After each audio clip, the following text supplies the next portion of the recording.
Hare Krishna, my dear devotees. Welcome to the auspicious celebration of Sri Krishna Janmashtami 2023 at ISV. Now I will read some verses from Srimad Bhagavatam, Canto 10, Chapter 2, Prayers by the Demigods. Om Namo Bhagavate Vasudevaya.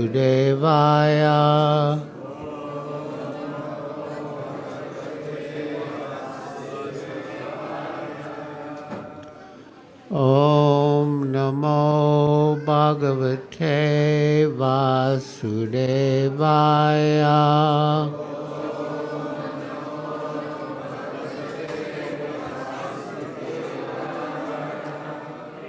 Om Namo Bhagavate Vasudevaya.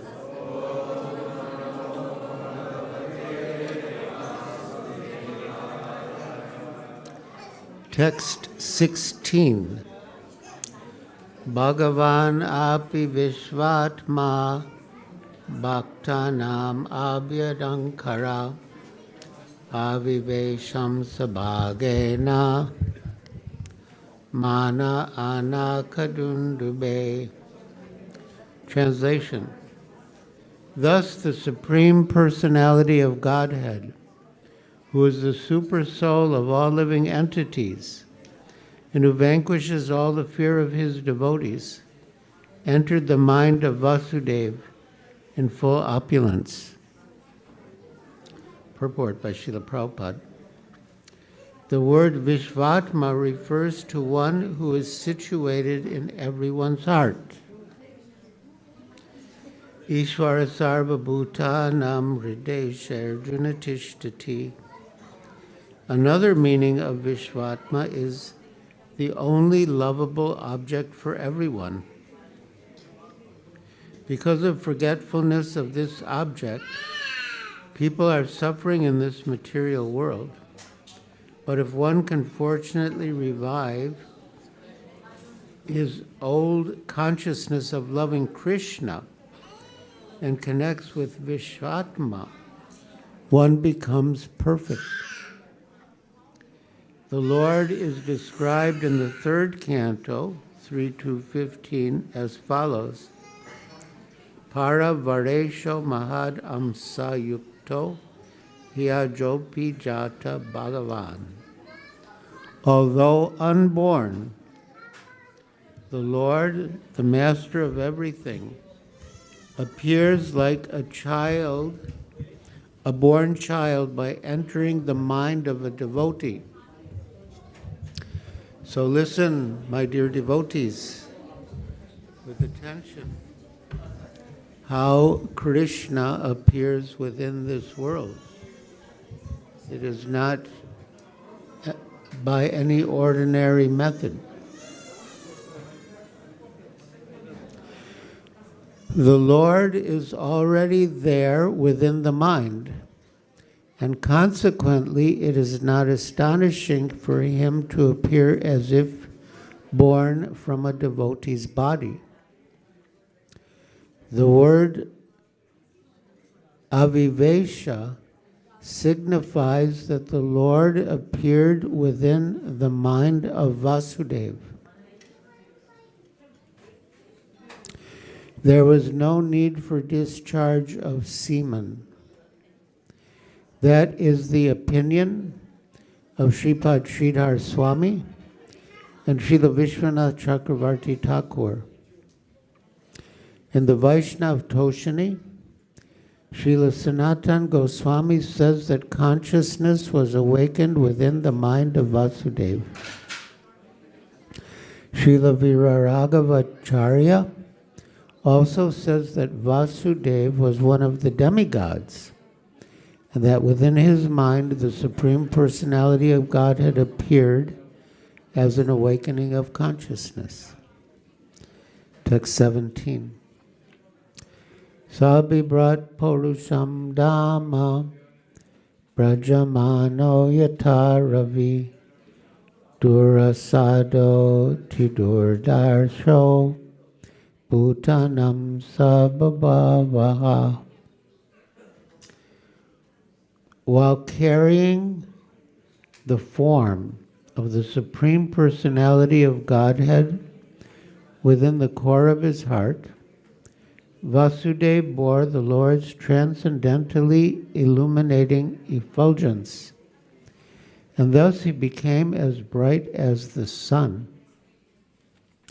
He was therefore very difficult to see or approach through sensory perception. Indeed, he was unapproachable and unperceivable, even for such formidable men as Kamsa, and not only for Kamsa, but for all living entities.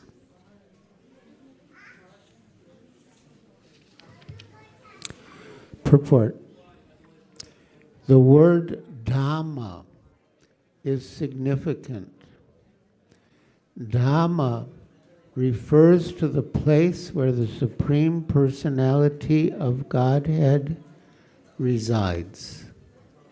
In the beginning of Srimad Bhagavatam 1:1:1, it is said, Dhamna svena sada nirasta kuhakam satyam param dhimahi.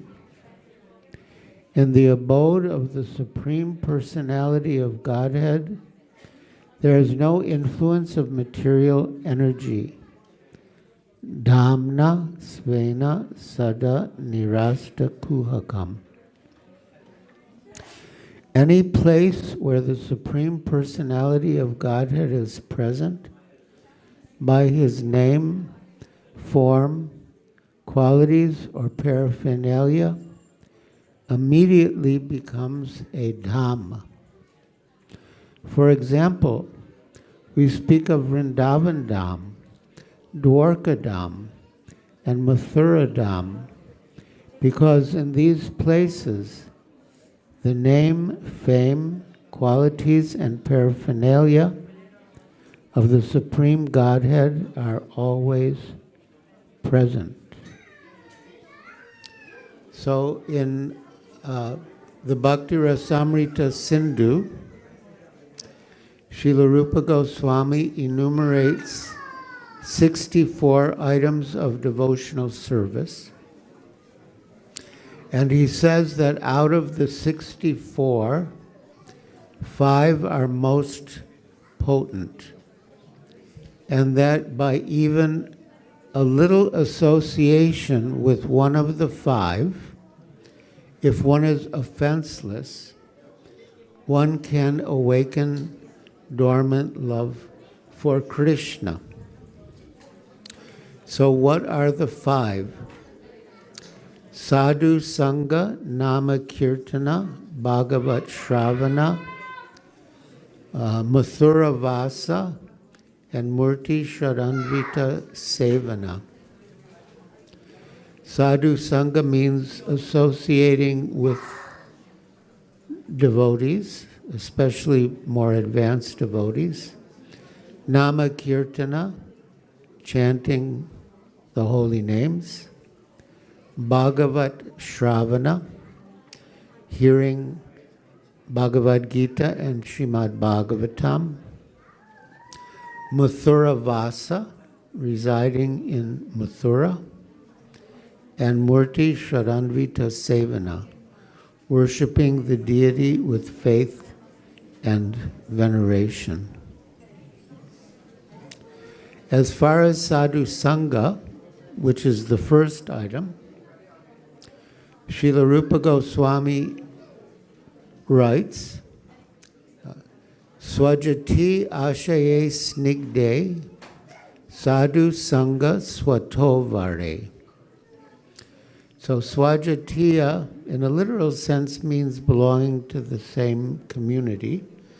For us, it would mean followers of Srila Prabhupada. Swajati ashaye snigde, and snigde indicates that the sadhu should be affectionate to us. Sojati ashe snigde sadhu sanga swatovare. And swatovare means he should be more advanced than we are. That is sadhu sanga. So sadhu sanga, nama kirtana, bhagavat shravana, mathura vasa, and murti sharanvita sevana. So this purport relates to the idea of Mathura Vasa, residing in Mathura. Once I was with His Holiness Gaur Govinda Swami Maharaj in Mauritius, and we did a program together at the ISKCON Vedic Farm in Bonakai. And somehow after the program, I mentioned these 5 most potent forms of devotional service. And when I mentioned Mathura Vasa, he looked me in the eyes and said, Kamsa also resided in Mathura. So it's not automatic, but if we have a favorable attitude towards Krishna, then it is a potent item of devotional service. So now, coming back to the purport, any place where the Supreme Personality of Godhead is present by His name, form, qualities, or paraphernalia immediately becomes a Dham. For example, we speak of Vrindavan Dham, Dwarka Dham, and Mathura Dham, because in those places the name, fame, qualities, and paraphernalia of the Supreme God are always present. Similarly, if one is empowered by the Supreme Personality of Godhead to do something, the core of his heart becomes a Dham. And thus he becomes so extraordinarily powerful that not only his enemies, but also people in general are astonished to observe his activities. So that was the case with Vasudeva when Krishna entered his mind. Because he is unapproachable, his enemies are simply struck with wonder, as explained here by the words Dura Sadhu Tidurdarasha. The words Purusham Dhamma have been explained by various acharyas. So when we read Srila Prabhupada's purports, we get the commentaries of the previous acharyas. Sometimes Srila Prabhupada may refer to them explicitly, and sometimes not. But we are getting their commentaries in Srila Prabhupada's purports. The words Purusham Dhamma have been explained by various acharyas. Sri Vairagava Acharya says that these words refer to the effulgence of the Supreme Personality of Godhead.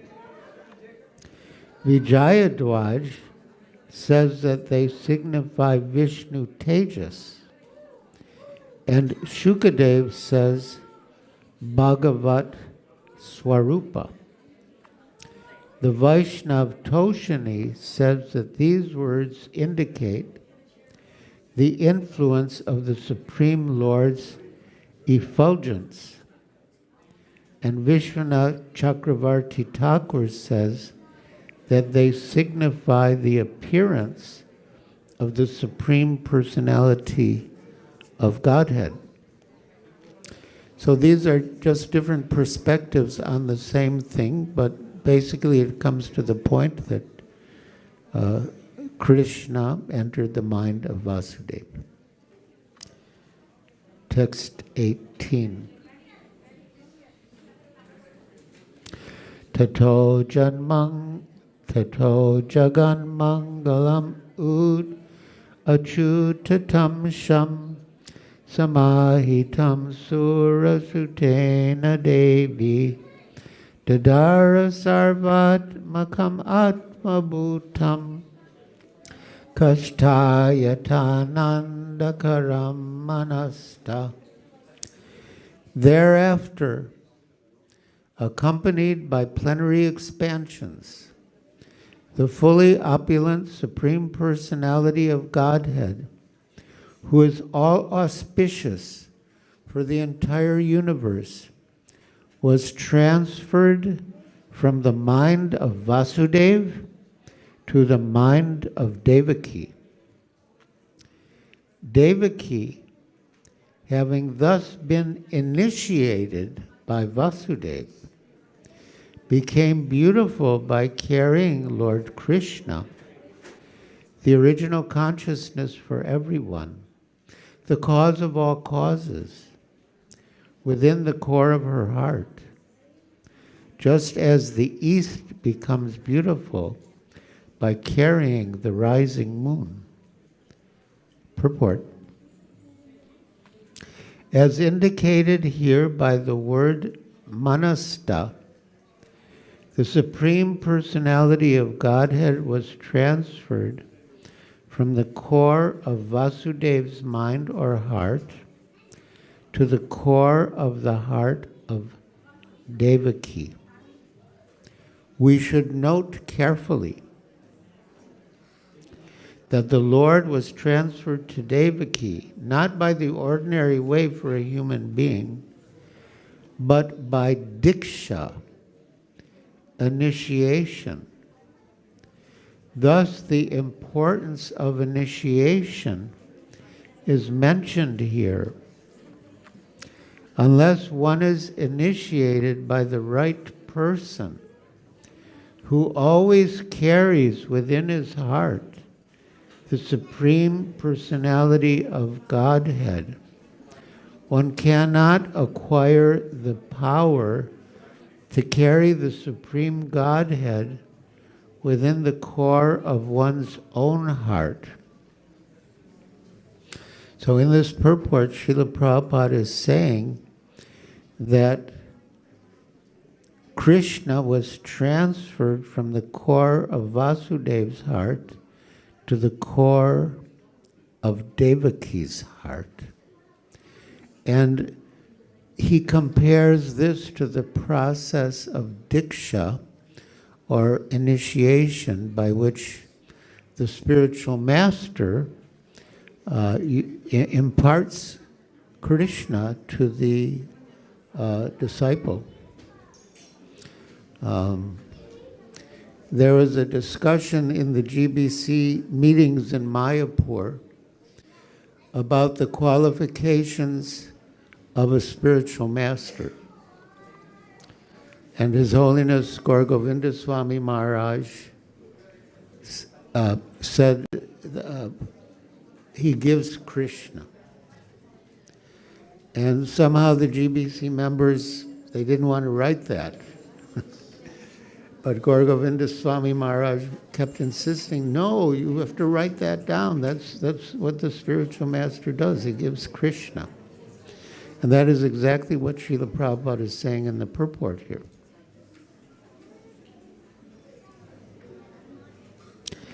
Thus, the importance of initiation is mentioned here. Unless one is initiated by the right person, who always carries within his heart the Supreme Personality of Godhead, one cannot acquire the power to carry the Supreme Godhead within the core of one's own heart. The word achutamsham is used because the Supreme Personality of Godhead is Sadaishwarya Purna, full in the opulences of wealth, strength, fame, knowledge, beauty, and renunciation. So these are the 6 opulences that are possessed in full by the Supreme Personality of Godhead, Krishna. The Supreme Godhead is never separated from his personal opulences.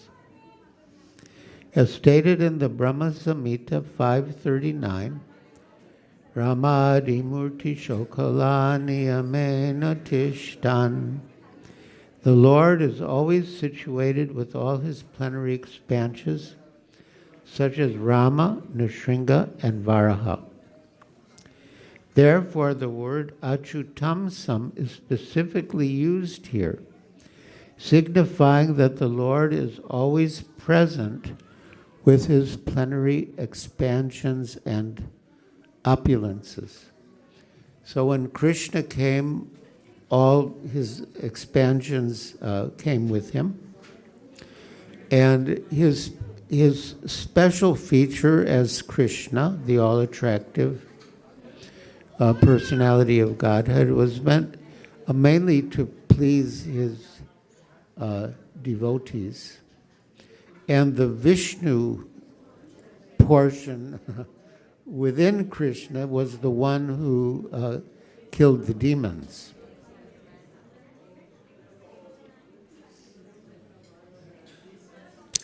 There is no need to think of the Lord artificially as yogis do. Dhyana vastita tadgatena manasa pasyantiyam yoginam. Bhagavatam 12:13:1. Yogis meditate upon the Supreme Person within the mind. For a devotee, however, the Lord is present, and his presence need only be awakened through initiation by a bona fide spiritual master. The Lord did not need to live within the womb of Devaki, for his presence within the core of her heart was sufficient to carry him. One is here forbidden to think that Krishna was begotten by Vasudeva within the womb of Devaki, and that she carried the child within her womb. When Vasudeva was sustaining the form of the Supreme Personality of Godhead within his heart, he appeared just like the glowing sun, whose shining rays are always unbearable and scorching to the common man. The form of the Lord situated within the pure, unalloyed heart of Vasudeva was not different from the original form of Krishna. The appearance of the form of Krishna anywhere, and specifically within the heart, is called Dhamma. Dhamma refers not only to Krishna's form, but to his name, his form, his quality, and his paraphernalia. Everything becomes manifest simultaneously. Thus, the eternal form of the Supreme Personality of Godhead, with full potencies, was transferred from the mind of Vasudeva to the mind of Devaki, exactly as the setting sun's rays are transferred to the full moon rising in the east. Krishna, the Supreme Personality of Godhead. And this reminds me of something that Srila Prabhupada said. He said that we will not say that Krishna is the Supreme Personality of Godhead in one purport. We will say that Krishna is the Supreme Personality of Godhead in every purport. And he is true to his word. Krishna, the Supreme Personality of Godhead, entered the body of Devaki from the body of Vasudeva. He was beyond the conditions of the ordinary living entity. When Krishna is there, it is to be understood that all his plenary expansions, such as Narayan, and incarnations like Lord Nrsimha and Varaha are with him, and they are not subject to the conditions of material existence.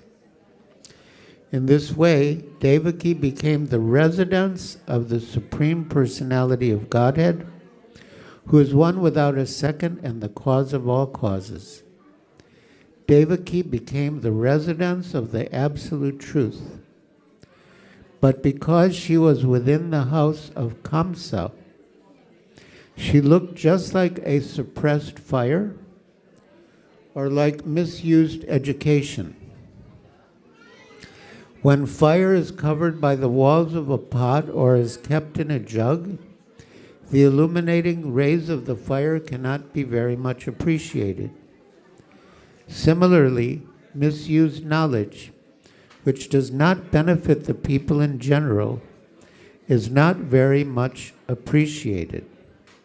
So Devaki was kept within the prison walls of Kamsa's palace, and no one could see her transcendental beauty, which resulted from her conceiving the Supreme Personality of Godhead. Commenting on this verse, Sri Viraraghava Acharya writes, Vasudeva Devaki Jatayor Hridayor Bhagavata Sambandha. The Supreme Lord's entrance into the womb of Devaki from the heart of Vasudeva was a heart-to-heart relationship. Now, my dear devotees, please listen carefully to the next verse and purport, because Srila Prabhupada referred to it often. And when I read the purport, you'll understand why. It's very significant. Text 19. Sadevaki sarva jagan nivasa nivasa bhuta nitaram nareje bojendra gehe gnifike narudha saraswati jnana kaleyatasati. Translation. Devaki then kept within herself the Supreme Personality of Godhead, the cause of all causes, the foundation of the entire cosmos. But because she was under arrest in the house of Kamsa, she was like the flames of a fire covered by the walls of a pot, or like a person who has knowledge but cannot distribute it to the world for the benefit of human society. Purport.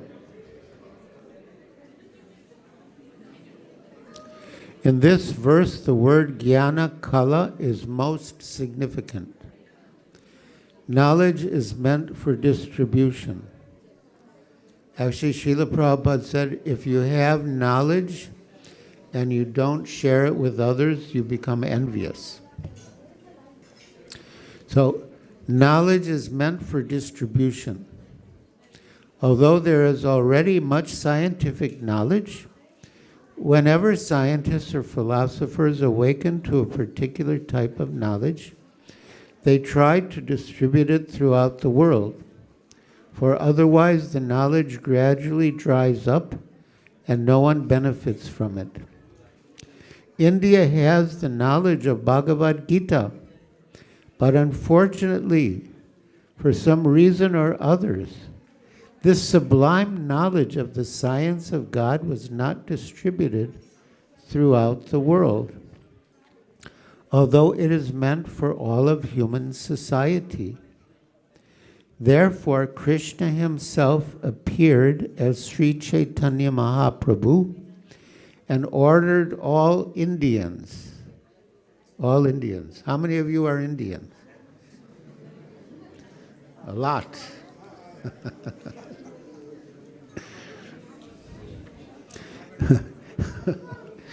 Therefore, Krishna himself appeared as Sri Chaitanya Mahaprabhu and ordered all Indians to take up the cause of distributing the knowledge of Bhagavad Gita throughout the entire world. Yare Deka Tarikaha Krishna Upadesha Amara Agyaya Guru Hana Tare Desha. Instruct everyone to follow the orders of Lord Sri Krishna as they are given in the Bhagavad Gita and Srimad Bhagavatam. In this way, become a spiritual master and try to liberate everyone in this land. C.C. Madhya 7:128. So practically we are all, especially those born in India, but all of us, in a broader sense, Bharat Varsha means the whole planet, Earth. We are meant to become gurus by repeating the message of Krishna. It's not very difficult.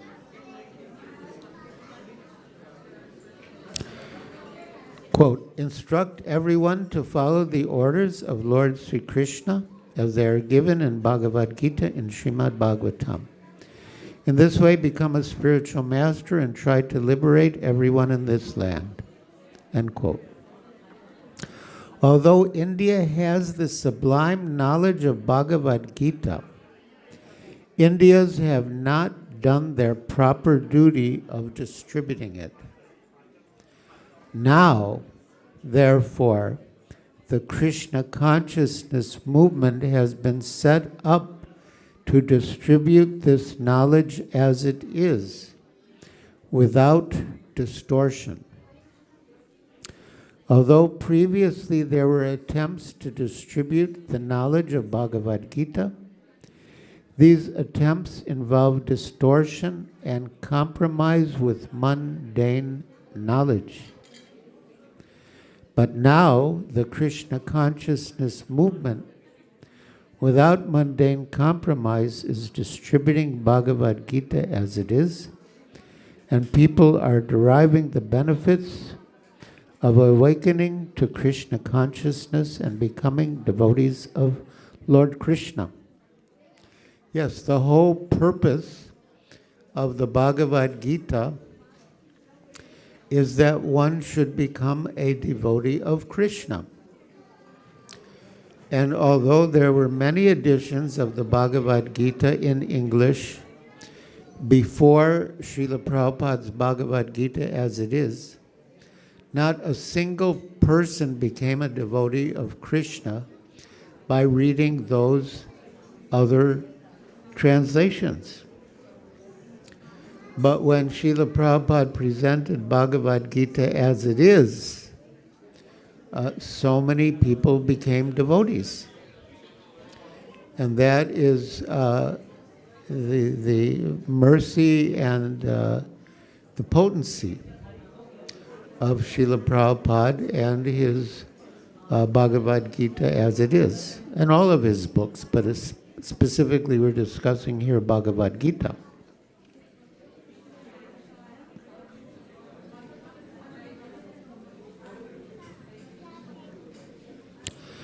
Now the Krishna consciousness movement, without mundane compromise, is distributing Bhagavad Gita as it is, and people are deriving the benefits of awakening to Krishna consciousness and becoming devotees of Lord Krishna. Therefore, the proper distribution of knowledge has begun, by which not only will the whole world benefit, but India's glory will be magnified in human society. Kamsa tried to arrest Krishna consciousness within his house, Bojendra Gehe, with the result that Kamsa, with all his opulences, was later vanquished. Similarly, the real knowledge of Bhagavad Gita was being choked by unscrupulous Indian leaders, with the result that India's culture and knowledge of the Supreme were being lost. Now, however, because Krishna consciousness is spreading, the proper use of Bhagavad Gita is being attempted. So, yeah, we can see how significant Srila Prabhupada's contribution was of presenting the Bhagavad Gita as it is on many levels and in many respects. So,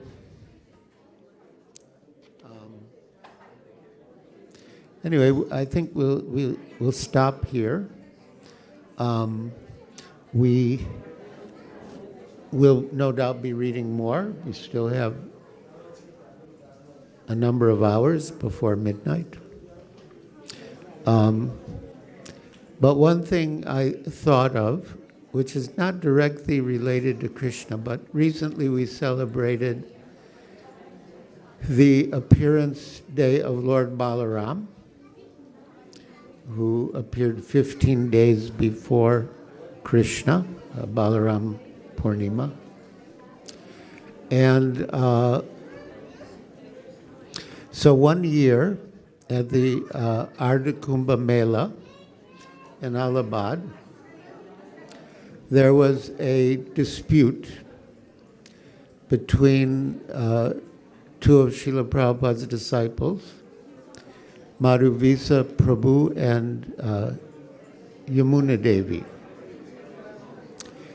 And Madhuvisa Prabhu was saying there's no difference between Krishna and Balaram. The only difference is that Krishna is black and Balaram is white.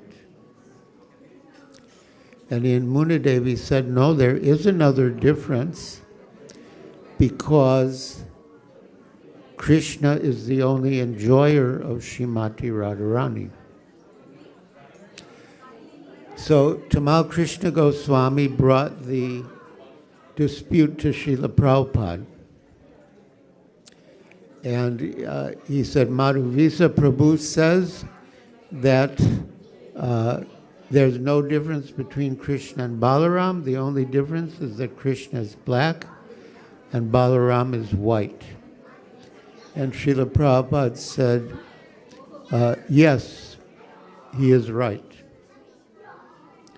And then Tamal Krishna Goswami said, but Yamuna Devi says that there is another difference because Krishna is the only enjoyer of Srimati Radharani. And Srila Prabhupada said, yes, she is right. And Tamal Krishna Goswami said, they're both saying different things. They both can't be right. And Srila Prabhupada said, yes, you are right.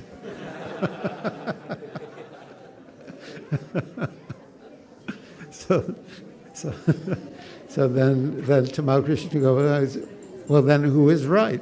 And Prabhupada said, you decide. So, all right, thank you. So, what should we do? Questions and answers, kirtan, more reading.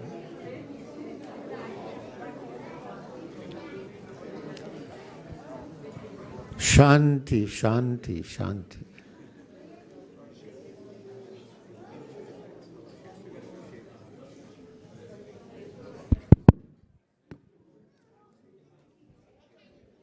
Marj, what did it mean when you said, if you have knowledge and you don't distribute it, that you become envious? Oh, what did Prabhupada mean? Well, my understanding is this, that if we're envious of someone, we don't want them to develop or advance. So if we have knowledge and we don't share it with others, then in effect, we don't want them to progress, which means we're envious of them. That's how I took it. It seems that oftentimes when people develop some new technology or they have some inside information, they make it proprietary and they very carefully guard it so that other people can't get to it, because they would like to utilize that themselves and not have other people take the benefit. That may be true materially. I mean, but it doesn't apply spiritually. In fact, Srila Prabhupada said the more you share your knowledge with others, the more knowledge you get. There was a story that Srila Prabhupada cited of Ramakrishna and Vivekananda. And according to this account, Ramakrishna transferred all his knowledge to Vivekananda by touching him by some means.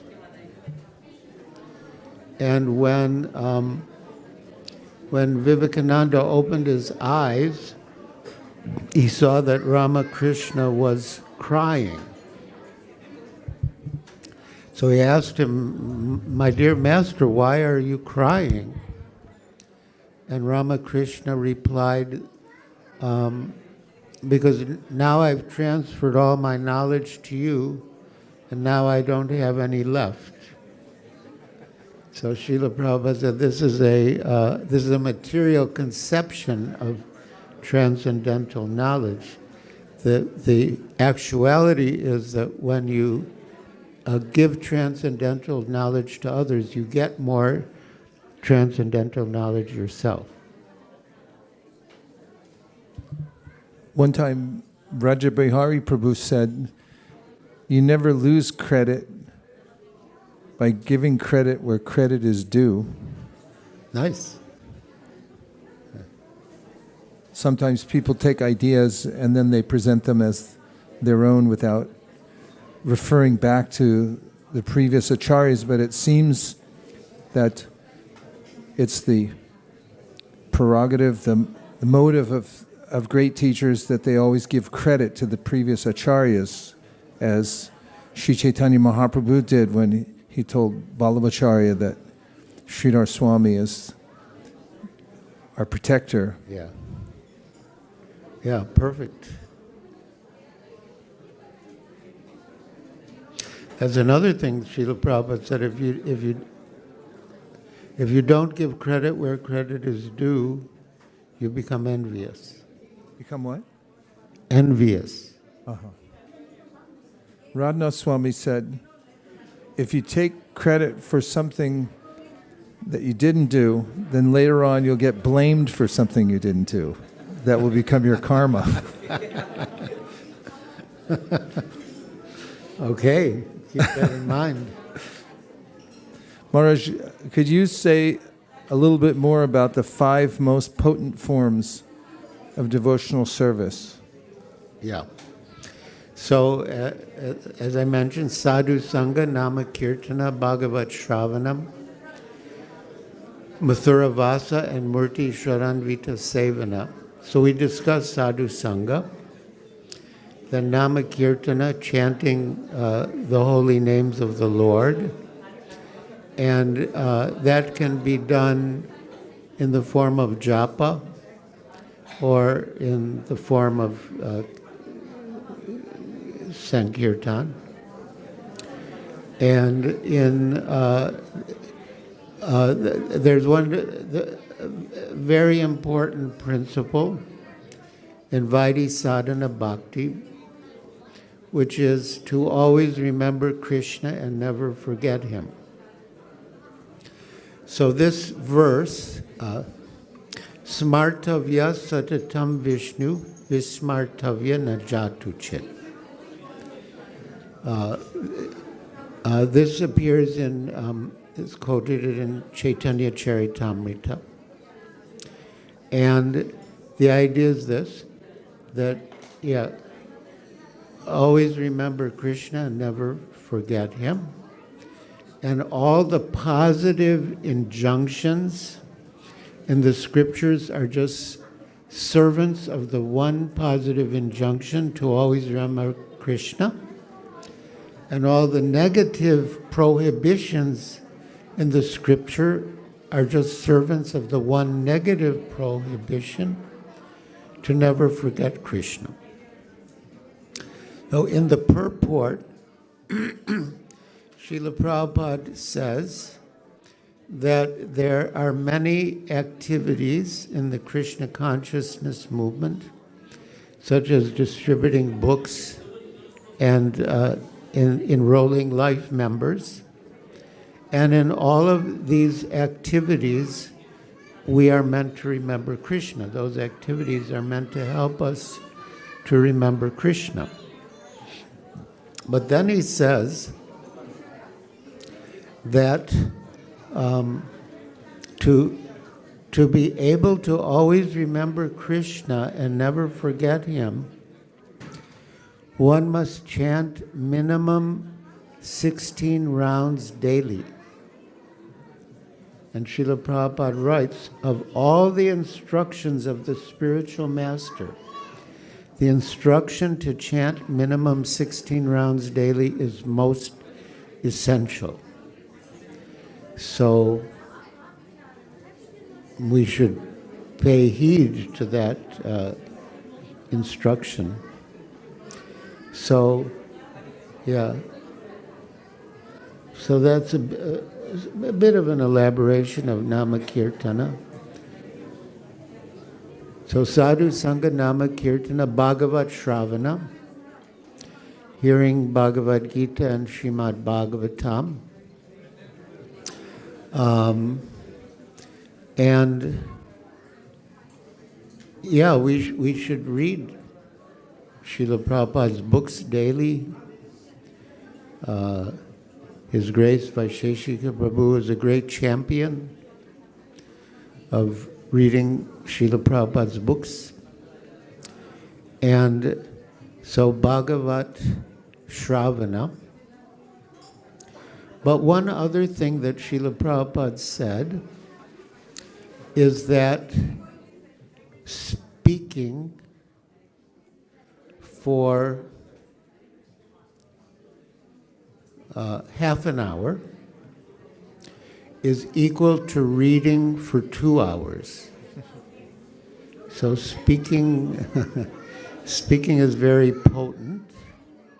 But of course, to speak, we have to read. Srila Prabhupada told me personally that if you just repeat what you've read in my purports, everyone will think you're a very learned scholar.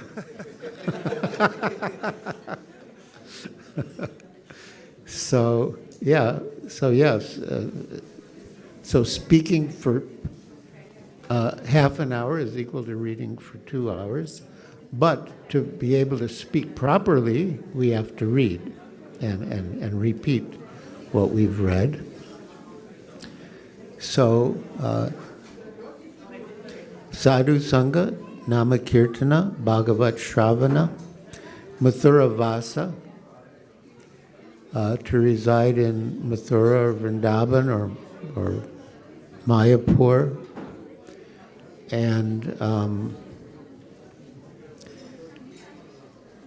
but Srila Prabhupada also said that residing in a temple, Dham, we've been discussing Dham. So residing in a temple is also like residing in a Dham. And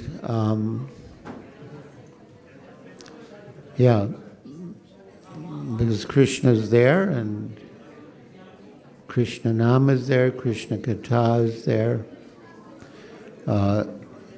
But Srila Prabhupada also wanted devotees to visit the holy dhams in India. He organized the Mayapur Vrindavan festivals so that devotees would go to the dhams and get spiritual encouragement.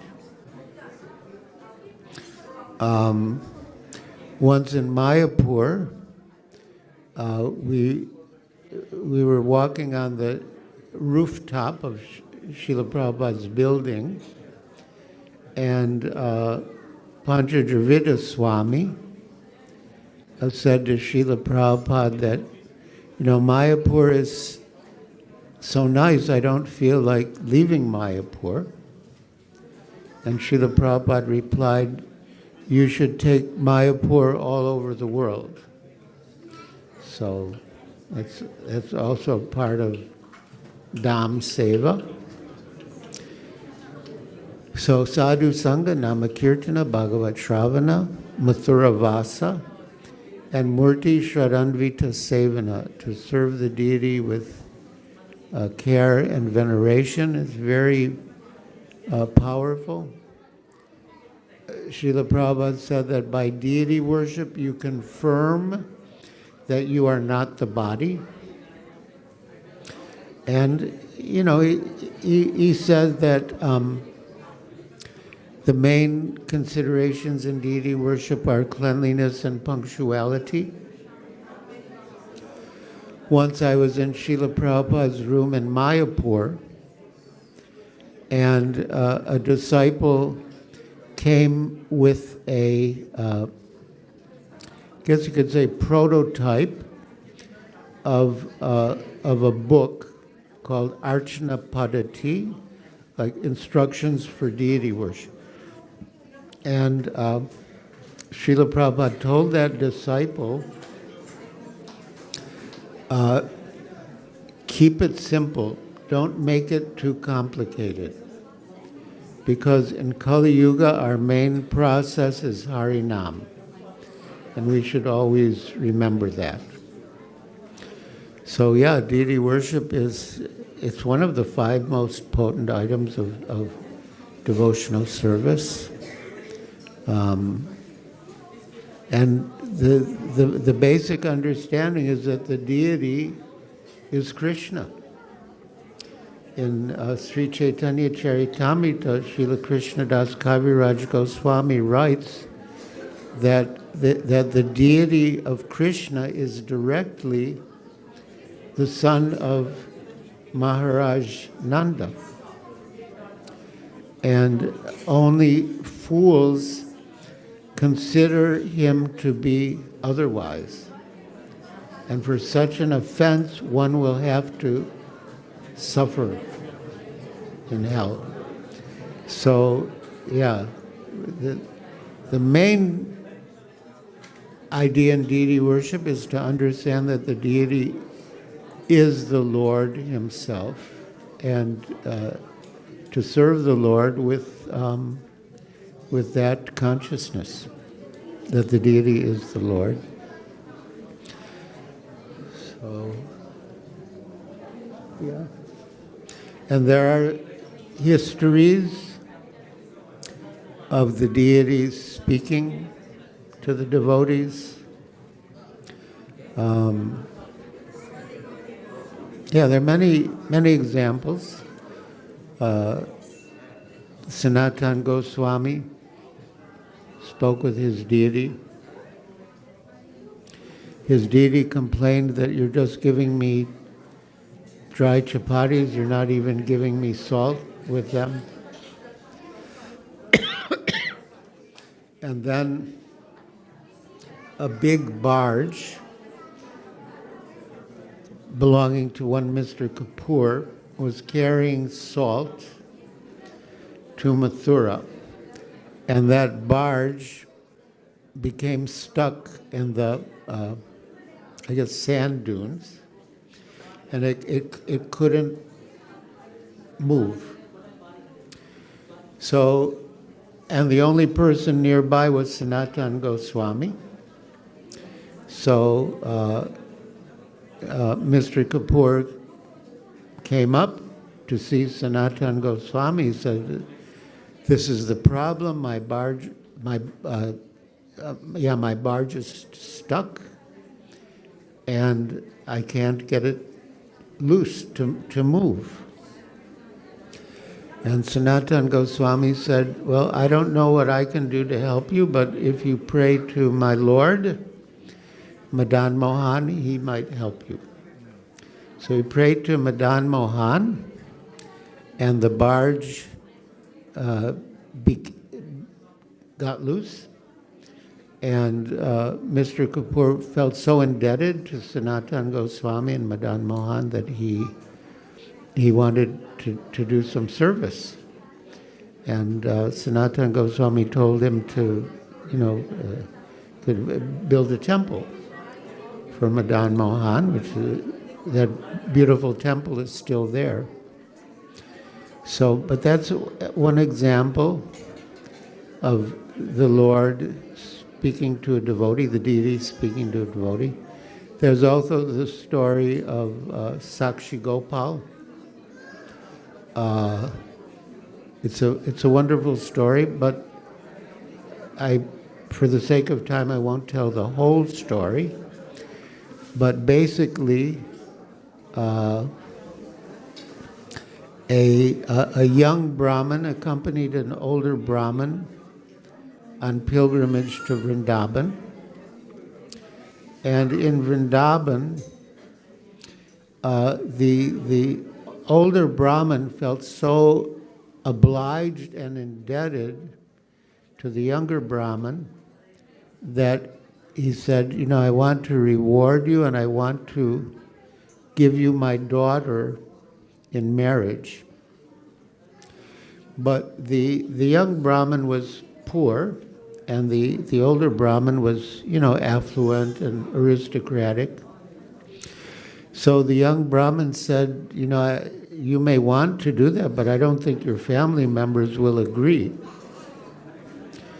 And the older Brahmin said, no, I'm determined to do this. He said, well, then if that's the case, you should state your intention before the deity of Gopal, which he did. So, eventually they went back to Orissa, and, some time passed, and the young Brahmin said, well, what about your promise to give me your daughter in marriage? And so the wealthy Brahmin's son was sort of an atheist. He definitely did not agree that his sister should marry this poor Brahmin. So, and I don't think my father ever would have made such a promise. So the young Brahmin said, no, there's a witness. The Gopal deity is the witness. So that brother, he was sort of an atheist. So the young Brahmin says, well, if I bring the deity here, and the deity confirms that the older Brahmin promised his daughter, your sister, to me in marriage, will you believe it? So that brother did not believe that the deity would come, first of all. Second of all, he didn't believe that the deity would speak.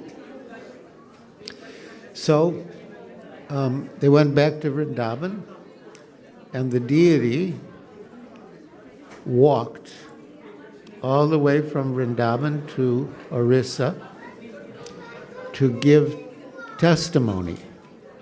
And that deity got the name Sakshi Gopal. Sakshi means witness. So he gave testimony, and the young Brahmin got the old Brahmin's daughter in marriage, just as he had been promised. So on a certain level,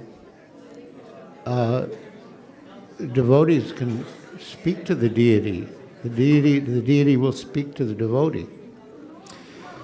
It's an advanced stage, but that it is possible.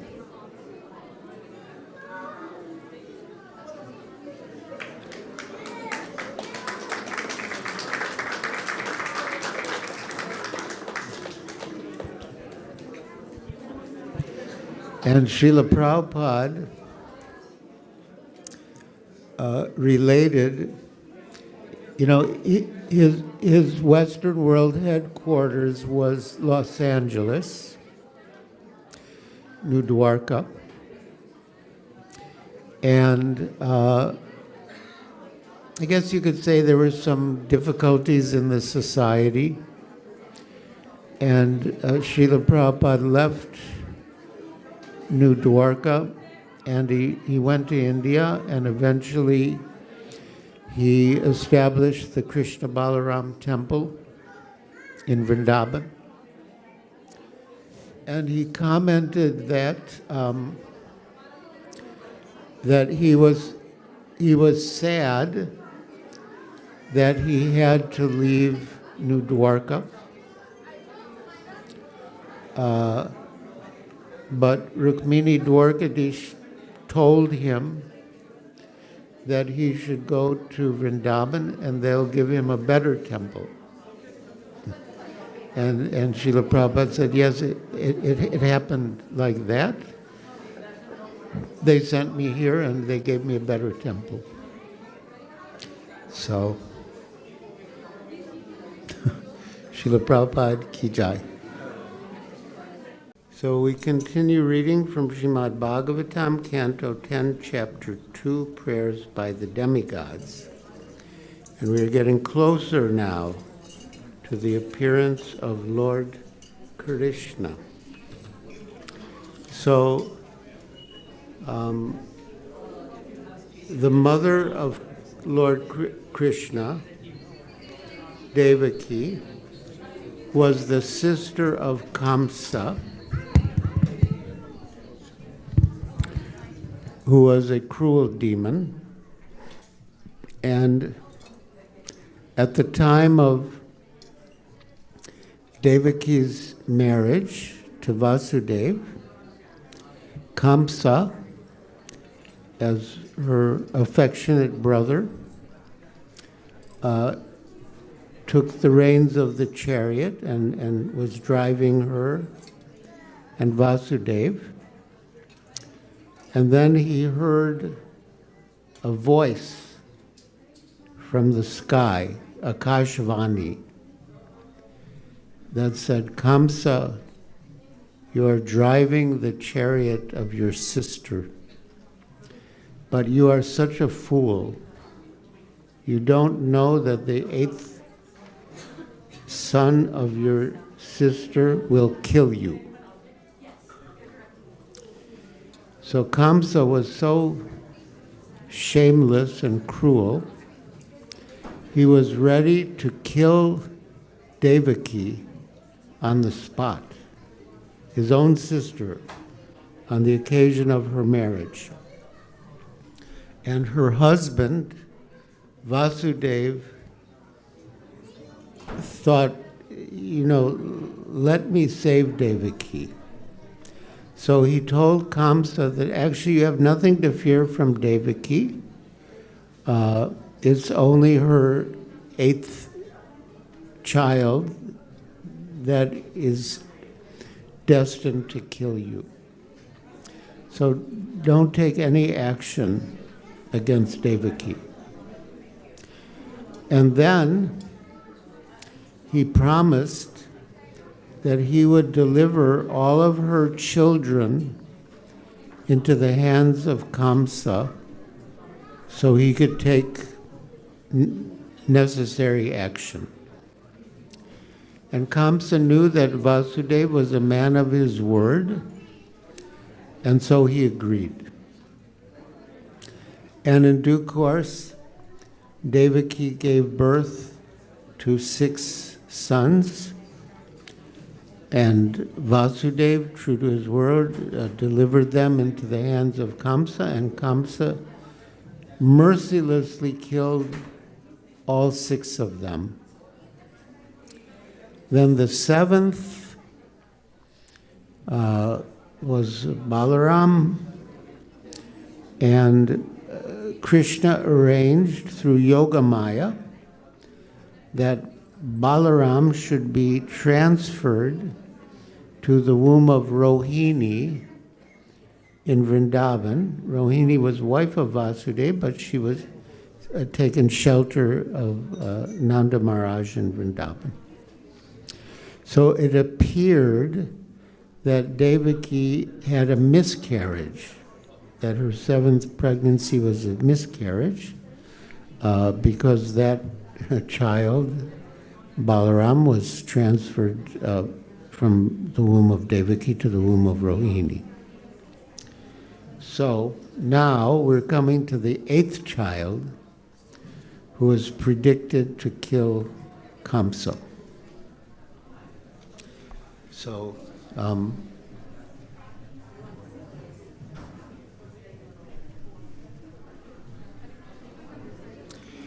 Kamsa had been considering whether he should kill Devaki, but ultimately he decided against it. So now we come to text 23. Om Namo Bhagavate Vasudevaya.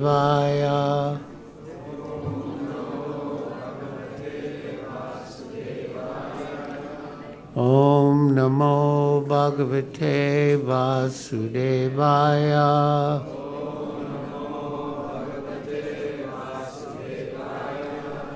Om Namo Bhagavate Vasudevaya.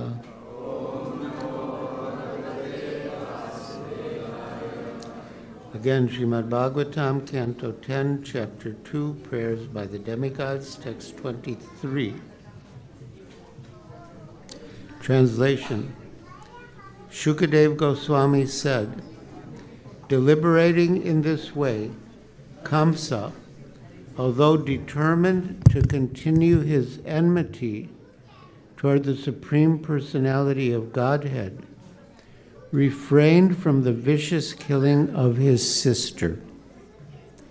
He wanted to wait until the Lord was born and then do what was needed. 24.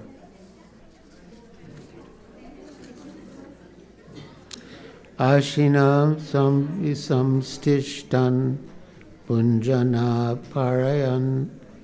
paryatan mahim Chintayana Rishikesham Apashyatanmayam Jagat. While sitting on his throne or in his sitting room, while lying on his bed, or indeed while situated anywhere, and while eating, sleeping, or walking, Kamsa saw only his enemy, the Supreme Lord Rishikesh. In other words, by thinking of his all-pervading enemy, Kamsa became unfavorably Krishna conscious. Purport. Srila Rupa Goswami has described the finest pattern of devotional service as Anukulyena Krishna Anushilanam, or cultivating Krishna consciousness favorably. Kamsa, of course, was also Krishna conscious, but because he regarded Krishna as his enemy, even though he was fully absorbed in Krishna consciousness, his Krishna consciousness was not favorable for his existence. Krishna consciousness, favorably cultivated, makes one completely happy, so much so that a Krishna conscious person does not consider Kaivalya Sukham, or merging into the existence of Krishna, to be a great gain. Kaivalyam Narakayate, for a Krishna conscious person, even merging into the existence of Krishna or Brahman, as impersonalists aspire to do, is uncomfortable. So there's more to the purport, but basically Kamsa was Krishna conscious, but he was unfavorable to Krishna. And as Rupa Goswami describes Uttama Bhakti and Bhaktirasamrita Sindhu. It is Anukulyena Krishna Anusilanam. It is favorable. In the early days of ISKCON in New York City, there was a real estate man named Mr. Payne who conspired to cheat the devotees. So one day, Mr. Payne phoned Srila Prabhupada. And Srila Prabhupada said, "Oh, Mr. Payne, I'm always thinking of you." And afterwards, the devotees asked Srila Prabhupada, "Is it true that you're always thinking of Mr. Payne?" And Srila Prabhupada said, "Yes, just like Kamsa was always thinking of Krishna."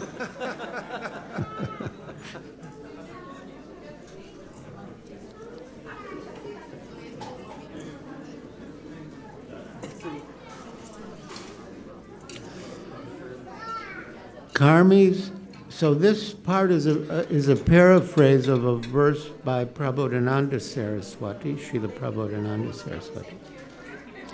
So, Kaivalya Narakayate, for a Krishna conscious person, even merging into the existence of Krishna or Brahman, as impersonalists aspire to do, is uncomfortable. Kaivalyam Narakayate, Tridasa Pur Akasha Pushpayate.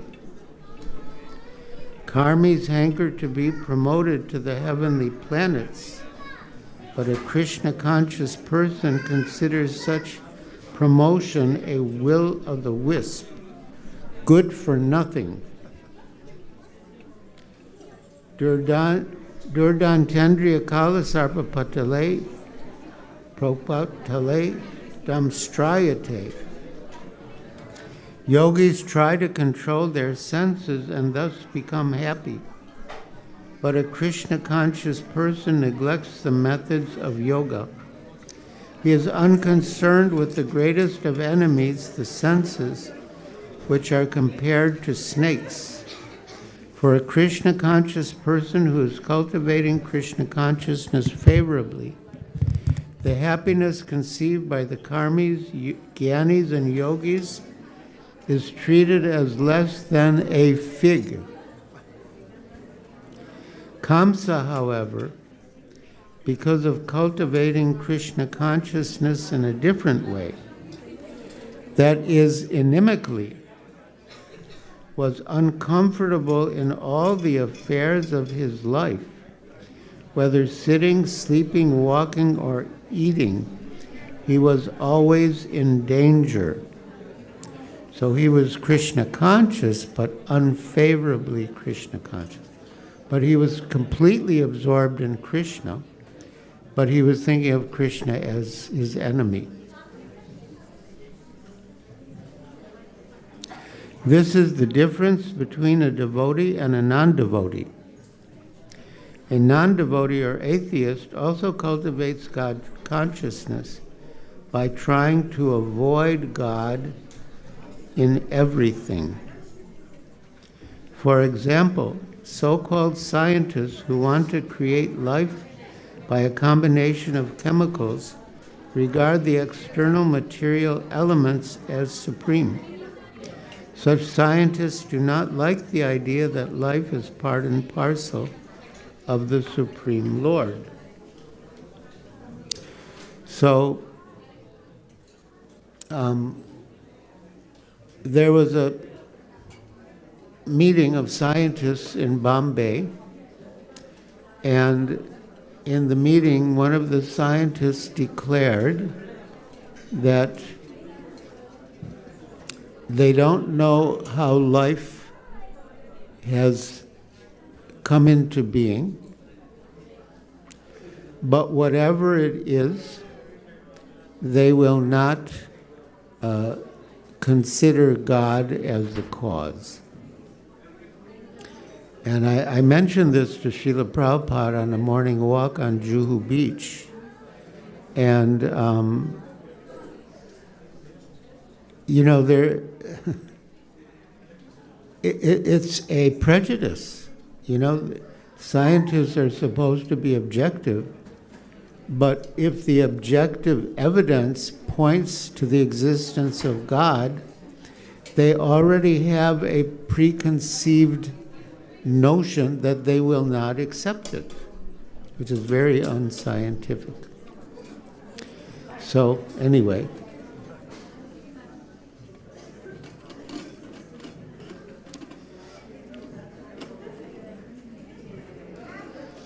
So-called scientists who want to create life by a combination of chemicals regard the external material elements as supreme. Scientists do not like the idea that life is part and parcel of the Supreme Lord. As clearly stated in Bhagavad Gita, Mam evamso jiva loke jiva bhuta sanatana. The living entities do not arise from a combination of material elements, such as earth, water, air, and fire, but are separated portions of the Supreme Personality of Godhead. And therefore, Srila Prabhupada discussed this point in many conversations, and those conversations were published as a book.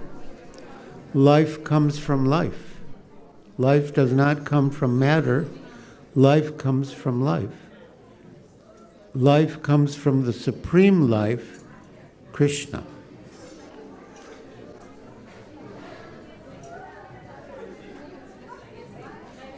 If one can understand the position of the living entity as a separated portion of the Supreme Personality of Godhead, by studying the nature of the living entity, one can understand the nature of the Supreme Godhead, since the living entity is a fragmental sample of the Godhead.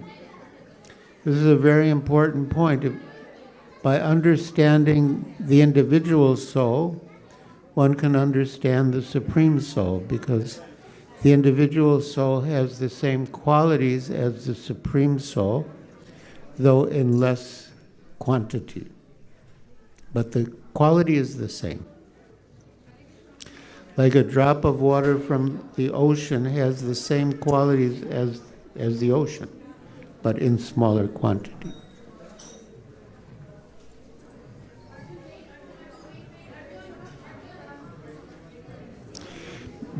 But because atheists are not interested in God consciousness, they try to be happy by cultivating Krishna consciousness in various unfavorable ways. Yes, our God brother Ravindra Sarup Prabhu says that if you speak to an atheist and you go deep into the subject of why they're atheists, it turns out that they have issues with God. Although they say they're atheists, but actually they have issues with God, and their response is to say there is no God.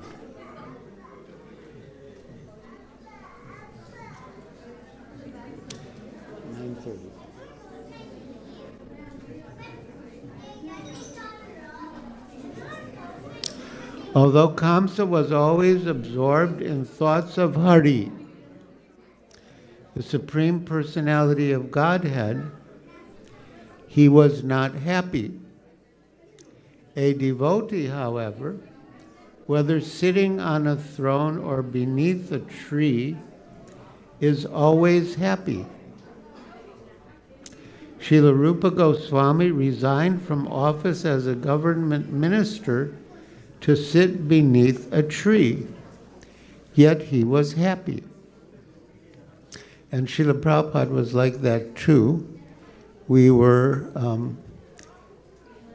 he was living like in a palace as a guest of someone in, I think, Gorakhpur, and then from Gorakhpur we went to the Ardha Kumbh Mela, in Allahabad, and Prabhupada was living in a tent.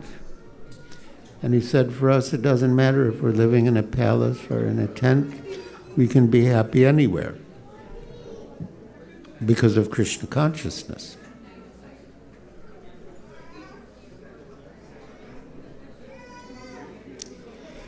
A devotee, whether sitting on a throne or beneath a tree, is always happy. Srila Rupa Goswami resigned from office as a government minister to sit beneath a tree, yet he was happy. Tyaktva turnam ashesha mandala pati shrenim sadat tuchabat. Sad Goswami Astika 4. He did not care for his comfortable position as a minister. He was happy even beneath a tree in Vrindavan, favorably serving the Supreme Personality of Godhead. This is the difference between a devotee and a non-devotee. For a non-devotee, the world is full of problems, whereas for a devotee, the entire world is full of happiness. Now that sounds odd, because in the Bhagavad Gita, Krishna says that the material world, dukkhalayam ashashvatam, it is a place of misery and temporary. So Prabodhananda Saraswati says that it's a happy place. So how could a place of misery be a happy place? Well, it's a happy place because he sees opportunities to serve Krishna, and by devotional service, anyone is happy. Everyone is happy. So for a non-devotee, the world is full of problems, whereas for a devotee, the entire world is full of happiness. Vishvam Purna Sukhayate. Vidi Mahendradista Kirtayate. Yet Karuna Kataksham Vibhavatakam Tam Goram Eva Stuma. Chaitanya Chandramrita 95. This comfortable position of a devotee can be established by the mercy of Lord Chaitanya Mahaprabhu. Yasmin stito na dukena gurunapi vichalyate. Bhagavad Gita 6:22. That means that even in the most difficult situation, a devotee is not shaken. Even when a devotee is superficially put into great difficulty, he is never disturbed.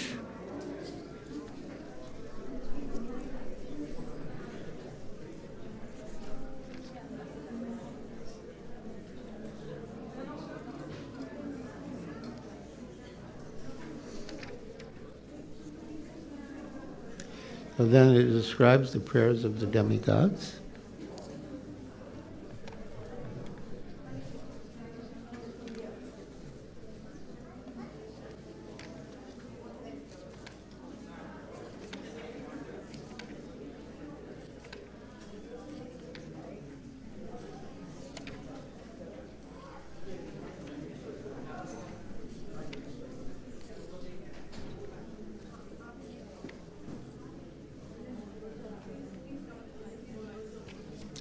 After thus offering prayers to the Supreme Personality of Godhead, Lord Vishnu, the Transcendence, all the demigods, with Lord Brahma and Lord Shiva before them, returned to their homes in the heavenly planets. Now we come to chapter 3, the birth of Lord Krishna. I'll read the chapter summary.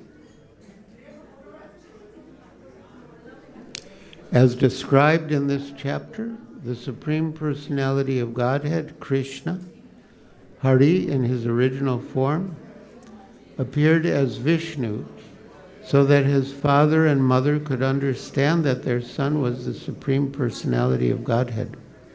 it was very unusual. He came out and he immediately was manifesting his four-handed form as Vishnu, decorated with jeweled ornaments, with the four symbols of Vishnu. So he wanted to convince his parents that he was the Supreme Personality of Godhead, and therefore he showed that form. And then later he converted himself into the form of a baby. Because they were afraid of Kamsa. When the Lord appeared as an ordinary child, they took him to Gokul, the home of Nanda Maharaj. So I'm not sure how much time I should keep reading. And I wrote something very appropriate, but I didn't bring it with me. But I'll just take a chance and Google it and see if I can find it.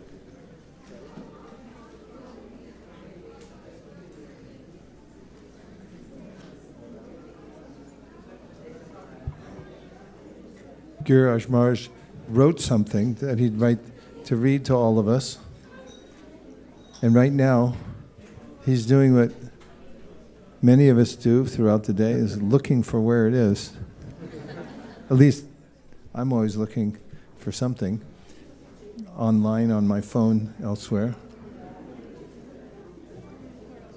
Yes? You can ask a question.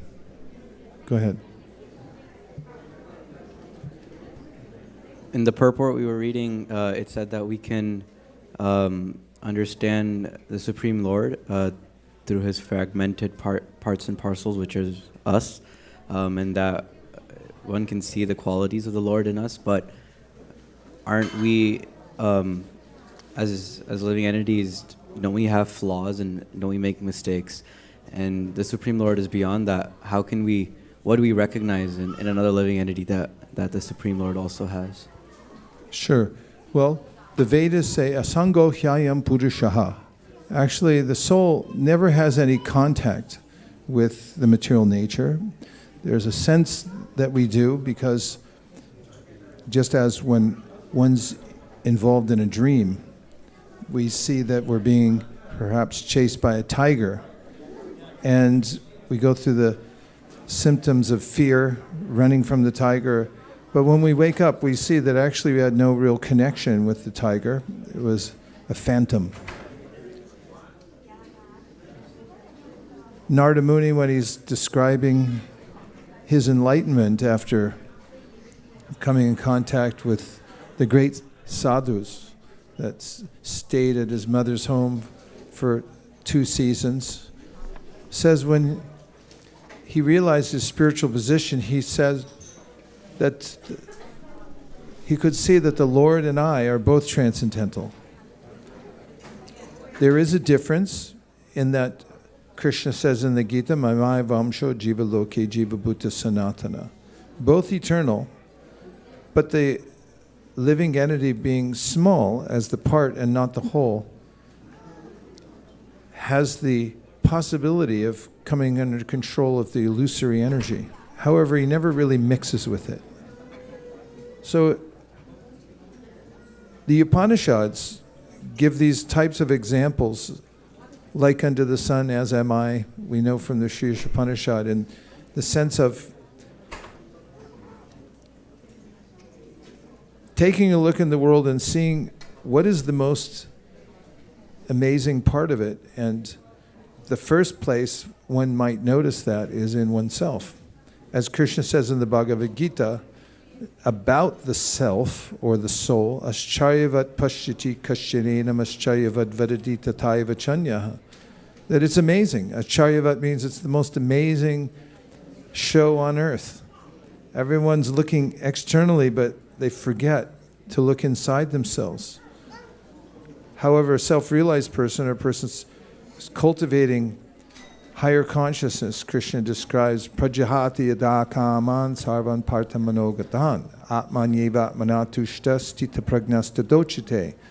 Such person has learned to restrain himself from chasing after the phantoms of the world and the external offerings that material nature gives, to look inwardly. And when looking inwardly, he finds atmanyeva manatushta. There's a satisfaction in seeing one's own self. So in the beginning stage of taking the direction of the Upanishads, to be observant of the difference between the external world, the world of matter, and what is consciousness. And seeing the amazing nature of consciousness. Then Prabhupada explains in the Bhagavatam, in the second canto, that from that position of being self-observant, then one can also notice that we're being maintained. And that is that whenever we have a situation that we're considering, we get an intelligence that comes the way a father might give advice to a son and say, okay, you can do it like this. He says in this way you can start to notice, after you've noticed yourself as distinct from matter, that there's also a superior soul, or as he calls the super spirit, that's beyond our limited capacity to solve problems or even to maintain ourselves, and we can see that we're getting helped by the super soul or the super spirit. From there, one can start to notice not only the amazing quality of oneself, but then to understand that we have a maintainer. And then he takes it one step further, and he says, one can also surmise that if this super spirit, or rather, that one can surmise that God must also have another dimension besides just maintaining us. And therefore, he has another feature beyond just the super spirit here in the material world.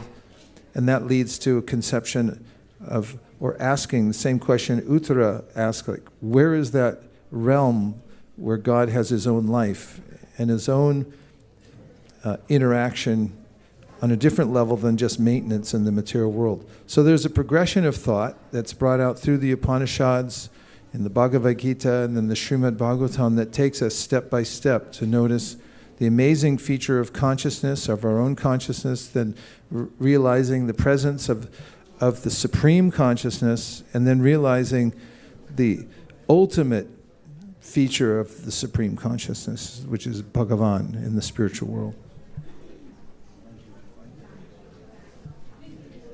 Maharaj found it, so we kept busy long enough.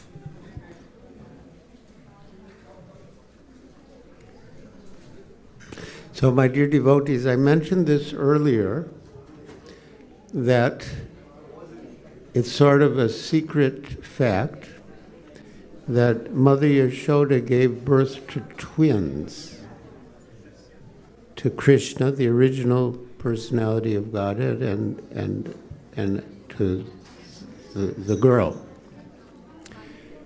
So I put together all the evidence and I wrote an article or an essay called "The Mystery of Lord Krishna's Birth."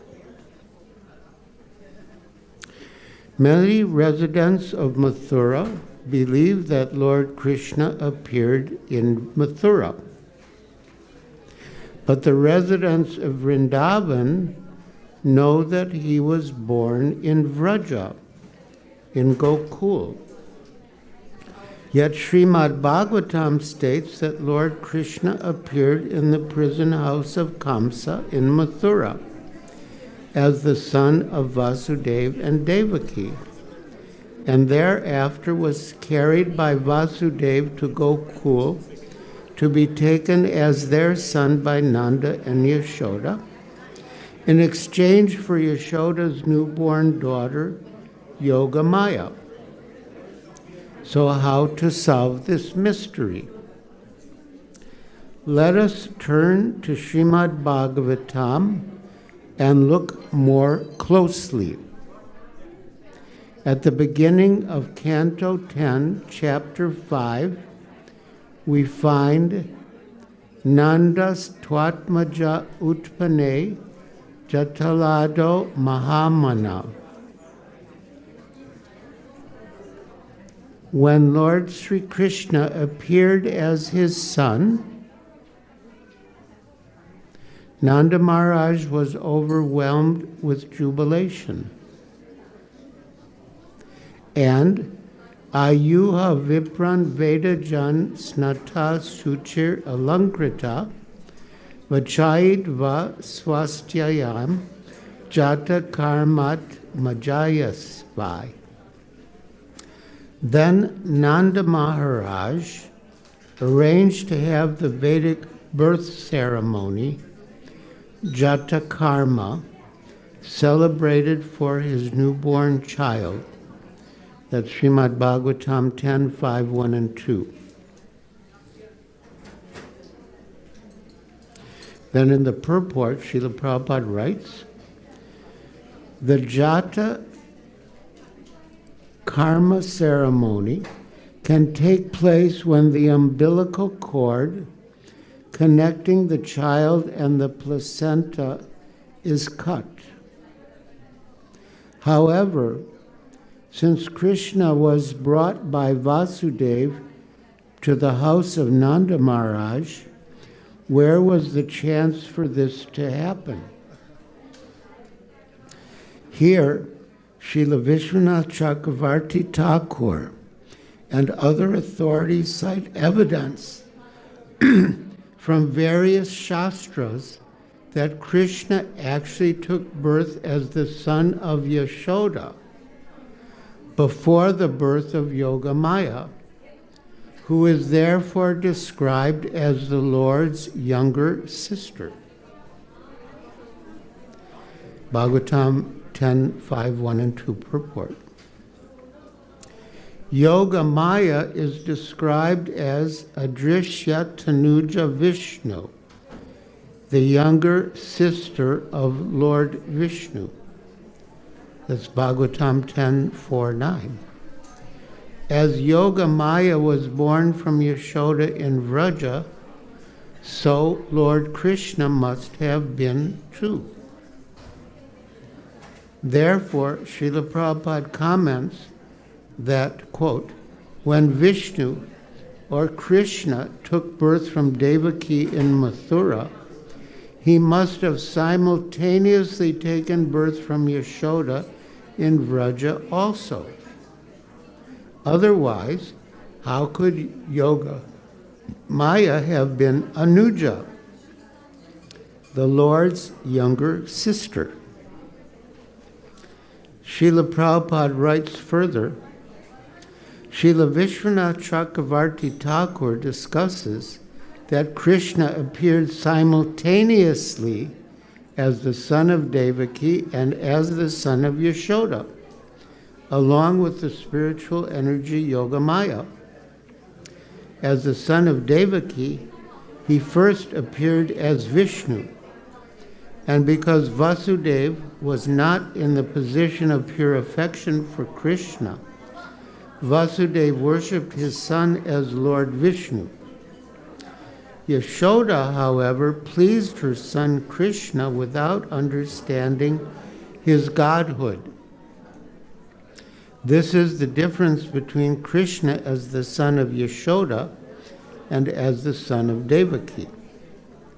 This is explained by Vishwanath Chakravarti Thakur on the authority of Harivamsa. That's Bhagavatam 10, 347 purport.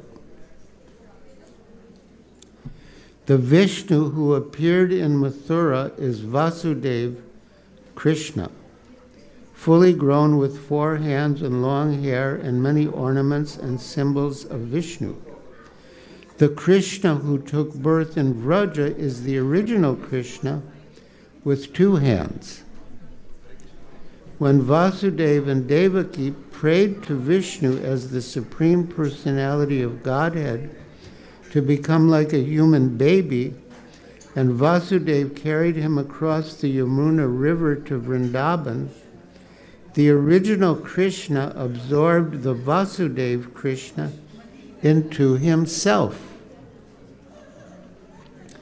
Later, when Kamsa tried to kill Yogamaya, she slipped upward, assumed the form of the goddess Durga, and clearly told him, quote, "The Supreme Personality of Godhead, who has been your enemy from the very beginning and will certainly kill you, has already taken his birth somewhere else." That's Bhagavatam 10.4.12. Further evidence that Krishna took birth in Vraja comes later in the 10th canto in the songs of the Gopis, the Gopi Gita, where Shukadeva Goswami completely forgets himself. Shukadeva Goswami wanted to encourage Maharaj Parikshit that Krishna was the son of Vasudeva, because Vasudeva was Kunti's brother, and Kunti was Arjuna's mother, and Parikshit's great-grandmother.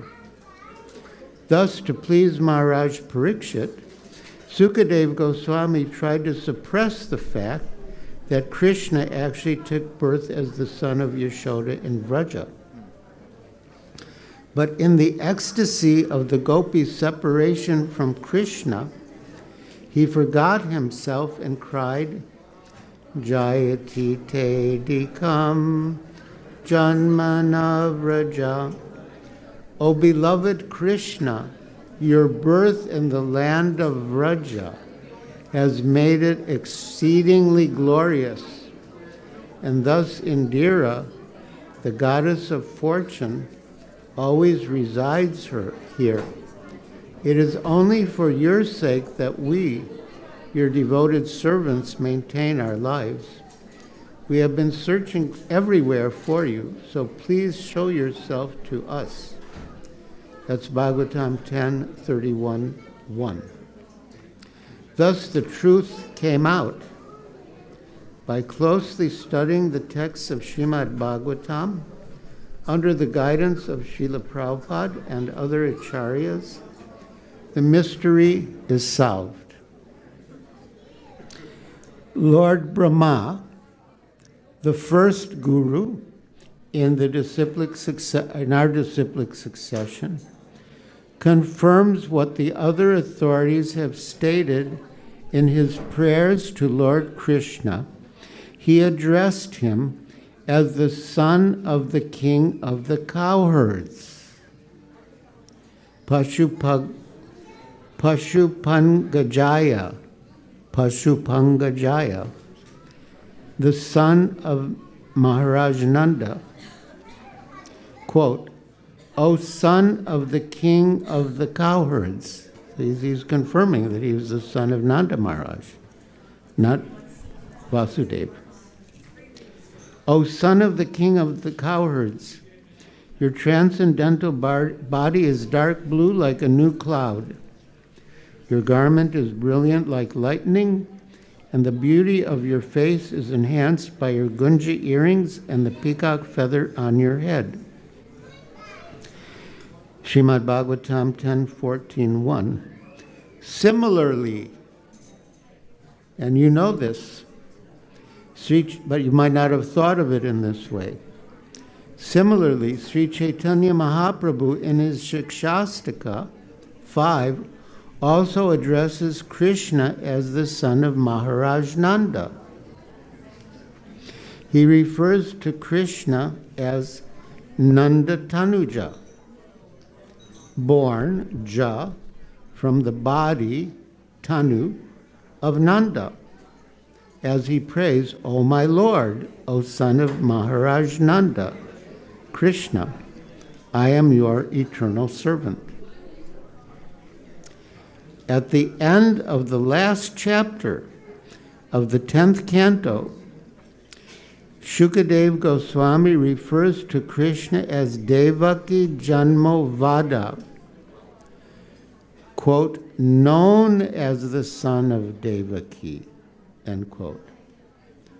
In the Krishna book, Srila Prabhupada explains, quote, the devotees understand that actually Krishna was the son of Mother Yashoda. Although Krishna first of all appeared as the son of Devaki, he immediately transferred himself to the lap of Mother Yashoda, and his childhood pastimes were blissfully enjoyed by Mother Yashoda and Nanda Maharaj. This fact was also admitted by Vasudeva himself when he met Nanda Maharaj and Yashoda at Kurukshetra. He admitted that Krishna and Balarama were actually the sons of Mother Yashoda and Nanda Maharaj. Krishna is Devaki Janmovada because although he is known as the son of Devaki, actually he is not. Factually, he is the son of Mother Yashoda, and also the all-pervading Supersoul, the Supreme Personality of Godhead, who has no mother or father. So there's two ways of taking that Devaki Janmavada, known as the son of Devaki. In any case, we should never think that Lord Krishna was conceived or born like an ordinary human being. He is always transcendental and supreme, and he manifests himself by his internal potency. Because he wanted to appear as a cowherd boy, his internal potency arranged his apparent birth in Vraja. Otherwise, the Lord is unborn and eternal, with no beginning and no end. But just as Brahma is described as the father of Varahadev, we just discussed this. But just as Brahma is described as the father of Varahadev, since Lord Krishna appeared as Varahadev from the nostril of Lord Brahma, so Nanda and Yashoda are known to be the father and mother of Krishna when he appears in his original form in Vraja. In conclusion, I cite one verse from the Bhakti Rasamrita Sindhu. Krishnaya Purutatmata Vyukta Bun Gokulantare Purnata Purnatatara Dwarka Mathurasadisho. Lord Krishna is perfect in Dwarka, more perfect in Mathura, and most perfect in Vrindavan. End quote. Bhakti Rasamrita Sindhu 21223. And so we prefer to worship Krishna in Vrindavan from beginning to end. Hare Krishna. Sadhu, sadhu.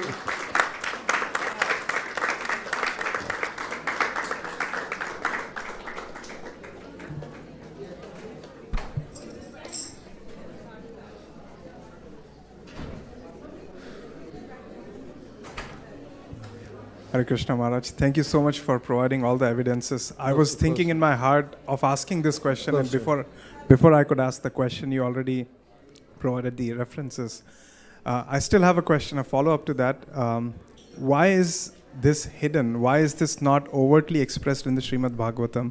And why it is that you have to seek out and then create this series of evidences or present them in such a manner as opposed to being straightforwardly presented?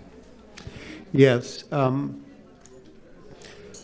Bhagavatam was spoken by Shukadeva Goswami to Maharaj Parikshit, who was, a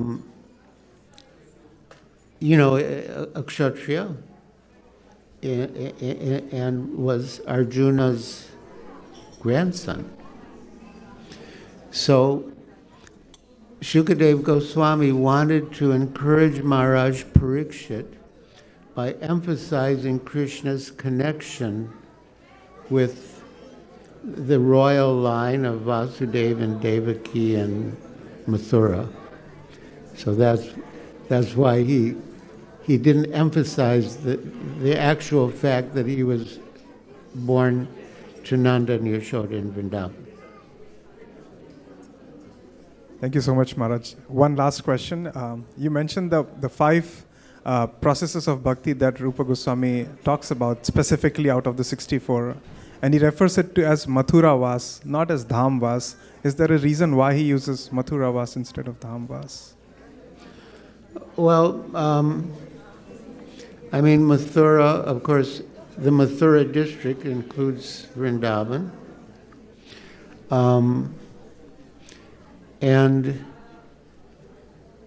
Later, Mayapur became more prominent because of Chaitanya Mahaprabhu. But, we understand Mathura Vas to also include other dhams, although not explicitly stated as such. Yeah. Hare Krishna, my dear devotees. Now we have come to Srimad Bhagavatam, Canto 10, Chapter 3, the birth of Lord Krishna. I'll begin by reading the chapter summary. As described in this chapter, the Supreme Personality of Godhead, Krishna, Hari, in his original form, appeared as Vishnu so that his father and mother could understand that their son was the Supreme Personality of Godhead. Because they were afraid of Kamsa, when the Lord appeared as an ordinary child, they took him to Gokul, to the house of Nanda Maharaj. Mother Devaki, being fully transcendental, Satchidananda, does not belong to the material world. Thus the Supreme Personality of Godhead appeared with 4 hands, as if born from her womb. Upon seeing the Lord in that Vishnu form, Vasudeva was struck with wonder, and in transcendental happiness, he and Devaki mentally gave 10,000 cows in charity to the Brahmins. Vasudeva then offered prayers to the Lord, addressing him as the Supreme Person, Parabrahman, the Supersoul, who is beyond duality and who is internally and externally all-pervading. The Lord is the cause of all causes, is beyond material existence, although he is the creator of the material world. When he enters this world as Paramatma, he is all-pervading, Adantarasta Paramanu Chayantarasta. Yet he is transcendentally situated. For the creation, maintenance, and annihilation of this material world, the Lord appears as the guna avatars, Brahma, Vishnu, and Maheshwara. Thus Vasudeva offered prayers full of meaning to the Supreme Personality of Godhead. Devaki followed her husband by offering prayers describing the transcendental nature of the Lord, fearing Kamsa and desiring that the Lord not be understood by atheistic and materialistic non-devotees. She prayed that the Lord withdraw his transcendental four-armed form and appear like an ordinary child with 2 hands. The Lord reminded Vasudeva and Devaki of 2 other incarnations in which he had appeared as their son. He had appeared as Prishnigarbha and Vamanadev, and now this was the third time. He was appearing as the son of Devaki to fulfill their desire.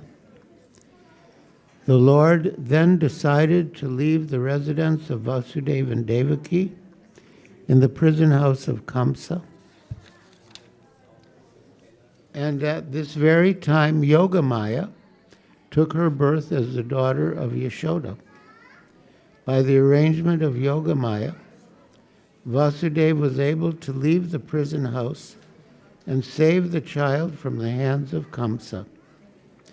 When Vasudeva brought Krishna to the house of Nanda Maharaj, he saw that by Yogamaya's arrangement, Yashoda, as well as everyone else, was deeply asleep. Thus he exchanged the babies, taking Yogamaya from Yashoda's lap and placing Krishna there instead. Then Vasudeva returned to his own place, having taken Yogamaya as his daughter. He placed Yogamaya on Devaki's bed and prepared to be a prisoner as before. In Gokul, Yashoda could not understand whether she had given birth to a male or a female child. Mara, can we try a different microphone on you? Sure.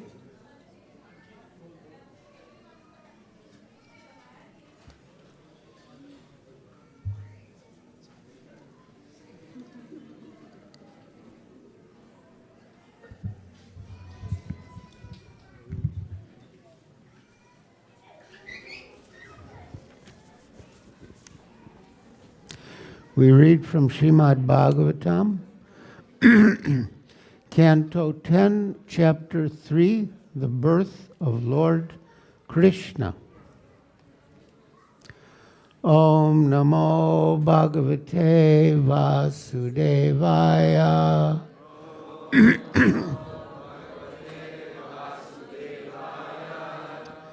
Om Namo Bhagavate Vasudevaya.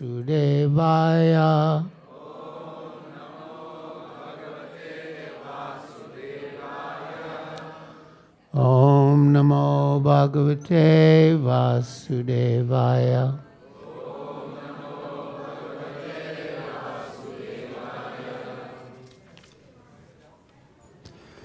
For the sake of time, I'll just read the translation now.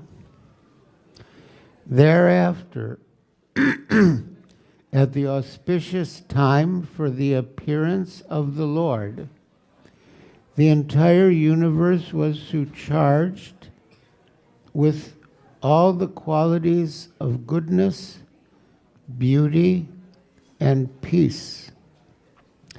The constellation Rohini appeared, as did stars like Aswini. The sun, the moon, and the other stars and planets were very peaceful. All directions appeared extremely pleasing, and the beautiful stars twinkled in the cloudless sky. Decorated with towns, villages, mines, and pasturing grounds, the earth seemed all auspicious. The rivers flowed with clear water, and the lakes and vast reservoirs, full of lilies and lotuses, were extraordinarily beautiful. And the trees and green plants, full of flowers and leaves, pleasing to the eyes, birds like cuckoos and swarms of bees began chanting with sweet voices for the sake of the demigods. A pure breeze began to blow, pleasing the sense of touch and bearing the aroma of flowers. And when the Brahmins engaged in ritualistic ceremonies ignited their fires according to Vedic principles, the fires burned steadily, undisturbed by the breeze. Thus, when the birthless Lord Vishnu, the Supreme Personality of Godhead, was about to appear, the saints and Brahmins, who had always been disturbed by demons like Kamsa and his men, felt peace within the core of their hearts, and kettle drums simultaneously vibrated from the upper planetary system. So everything became auspicious. 6. The Kinnaras and Gandharvas began to sing auspicious songs, and Siddhas and Charnas offered auspicious prayers, and the Vidyaharis, along with the Apsaras, began to dance in jubilation. So there was happiness throughout the universe. The demigods and great saintly persons showered flowers in a joyous mood, and clouds gathered in the sky and very mildly thundered, making sounds like those of the ocean's waves. Then the Supreme Personality of Godhead, Vishnu, who is situated in the core of everyone's heart, appeared from the heart of Devaki in the dense darkness of night, like the full moon rising on the eastern horizon, because Devaki was of the same category as Krishna. Purport. As stated in the Brahma Samhita 537, Ananda Chinmaya Rasa Pratipavitabis Tabirya Eva Nija Rupataya Kalabi Goloka Eva Niva Satya Kilatma Bhuto Govindamadi Purusham Tamaham Bhajami. This verse indicates that Krishna and his entourage are of the same spiritual potency, Ananda Chinmaya Rasa. Krishna's father, his mother, his friends, the cowherd boys, and the cows are all expansions of Krishna, as will be explained in the Brahma Vimohana Lila.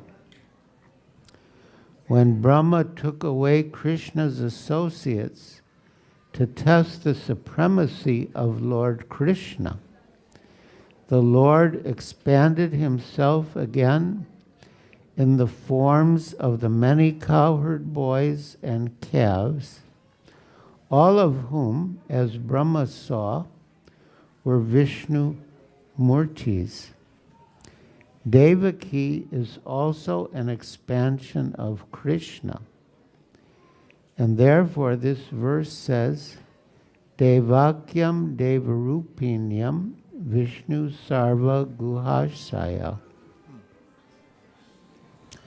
So during that year, when Krishna expanded as all the cowherd boys, Purnamasi, who's like the guru of the Vrajavasis, announced that it was an auspicious time for the girls to get married. So all the girls who got married to the different cowherd boys were actually getting married to Krishna, which was their heart's desire. At the time for the Lord's appearance, the great sages and the demigods, being pleased, began to shower flowers. At the seashore, there was the sound of mild waves, and above the sea were clouds in the sky which began to thunder very pleasingly. when things were adjusted like this, Lord Vishnu, who is residing within the heart of every living entity, appeared in the darkness of night as the Supreme Personality of Godhead before Devaki, who appeared as one of the demigoddesses. The appearance of Lord Vishnu at that time could be compared to the rising of the full moon in the sky on the eastern horizon. The objection may be raised that since Lord Krishna appeared on the 8th day, Janmashtami, Ashtami means the 8th day, the objection may be raised that since Lord Krishna appeared on the 8th day of the waning moon, there could be no rising of the full moon. In answer to this, it may be said that Lord Krishna appeared in the dynasty which is in the hierarchy of the moon. Therefore, although the moon was incomplete on that night, because of the Lord's appearance in the dynasty wherein the moon is himself the original person, the moon was in an overjoyous condition. So by the grace of Krishna, he could appear as a full moon. To welcome the Supreme Personality of Godhead, the waning moon became a full moon in jubilation. So yes, Krishna appeared in the dynasty of the moon, and Lord Ramachandra appeared in the dynasty of the sun. Instead of Devarupinyam, some texts of Srimad Bhagavatam clearly say Vishnu Rupinyam. In either case, the meaning is that Devaki has the same spiritual form as the Lord. The Lord is Satchidananda Vigraha, and Devaki is also Satchidananda Vigraha. Therefore, no one can find any fault in the way the Supreme Personality of Godhead, Satchidananda Vigraha, appeared from the womb of Devaki. Those who are not in full knowledge that the appearance and disappearance of the Lord are transcendental, Janma Karma Chame Divyam, are sometimes surprised that the Supreme Personality of Godhead can take birth like an ordinary child. Actually, however, the Lord's birth is never ordinary. The Supreme Personality of Godhead is already situated within the core of everyone's heart as Antaryami, the Supersoul.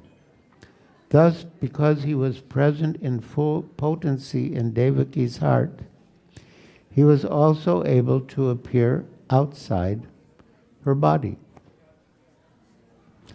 One of the 12 great personalities is Bhishma Dev. Those 12 Mahajans, Swayambhu, Narada, Shambhu, Kumara, Kapilo, Manu, Prahlado, Janaka, Bhishma.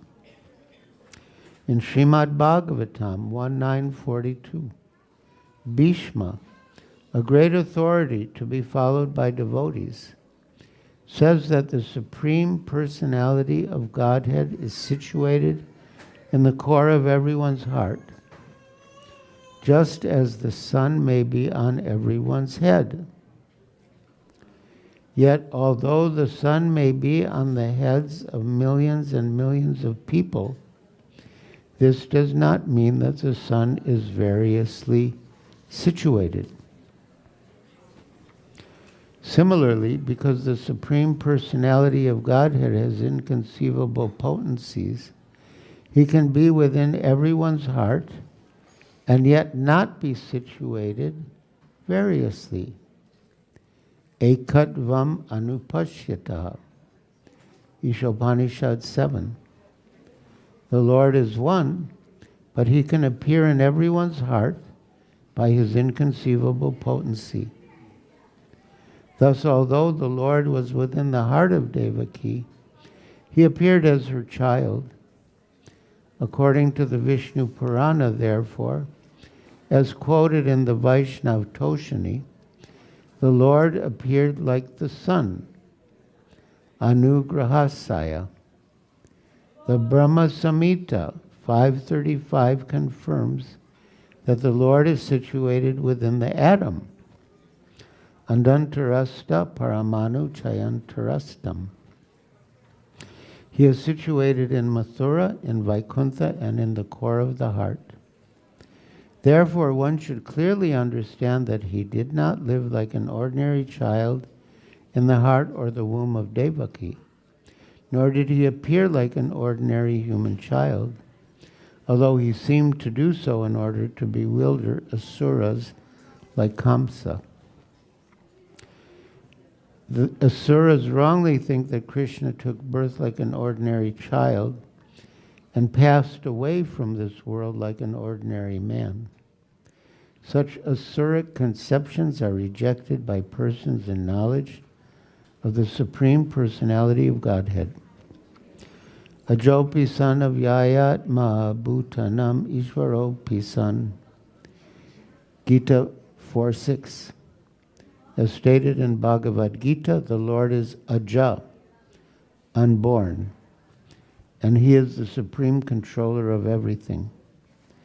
Nonetheless, he appeared as the child of Devaki. This verse describes the inconceivable potency of the Lord, who appeared like the full moon. Understanding the special significance of the appearance of the Supreme Godhead, one should never regard him as having taken birth like an ordinary child. Text 9 and 10.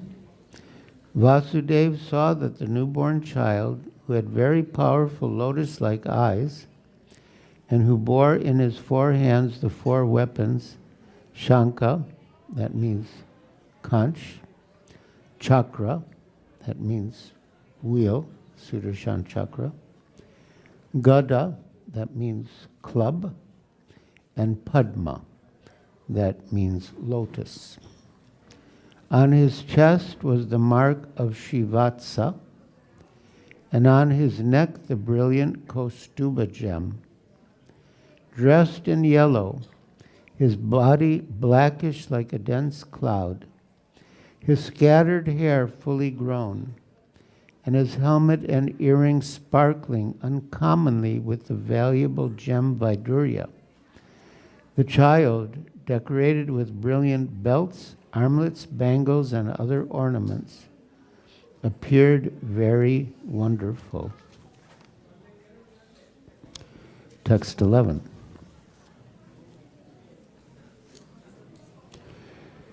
When Vasudeva saw his extraordinary son, his eyes were struck with wonder. In transcendental jubilation, he mentally collected 10,000 cows and distributed them among the Brahmins as a transcendental festival.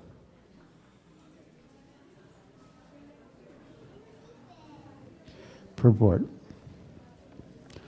Srila Vishwanath Chakravarti Thakur has analyzed the wonder of Vasudeva upon seeing his extraordinary child. Vasudeva was shivering with wonder to see a newborn child decorated so nicely with valuable garments and gems. He could immediately understand that the Supreme Personality of Godhead had appeared, not as an ordinary child, but in his original, fully decorated, 4-handed form. The first wonder was that the Lord was not afraid to appear within the prison house of Kamsa, where Vasudeva and Devaki were interned. Second, although the Lord, the Supreme Transcendence, is all-pervading, he had appeared from the womb of Devaki. The third point of wonder, therefore, is that a child could take birth from the womb so nicely decorated.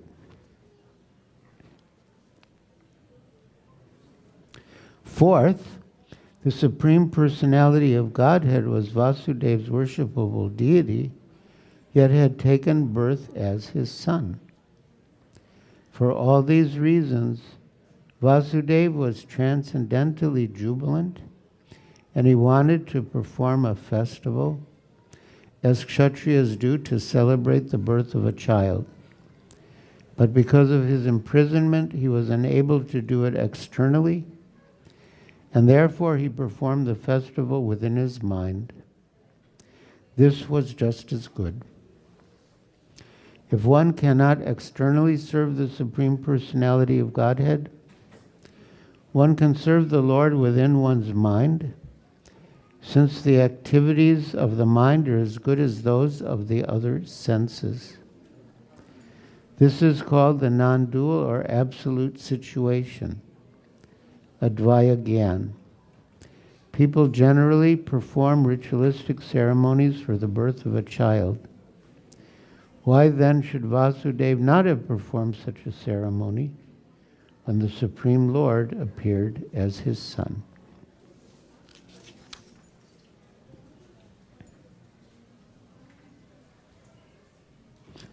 Text 12. O Maharaj Parikshit, descendant of King Bharata,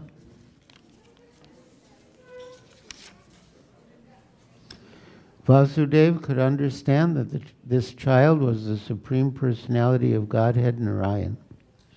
Having concluded this without a doubt, he became fearless. Bowing down with folded hands and concentrating his attention, he began to offer prayers to the child who illuminated his birthplace by his natural influence. So at the beginning, we read a summary of Vasudeva's prayers, and after he offered his prayers to Krishna, his wife Devaki offered her prayers.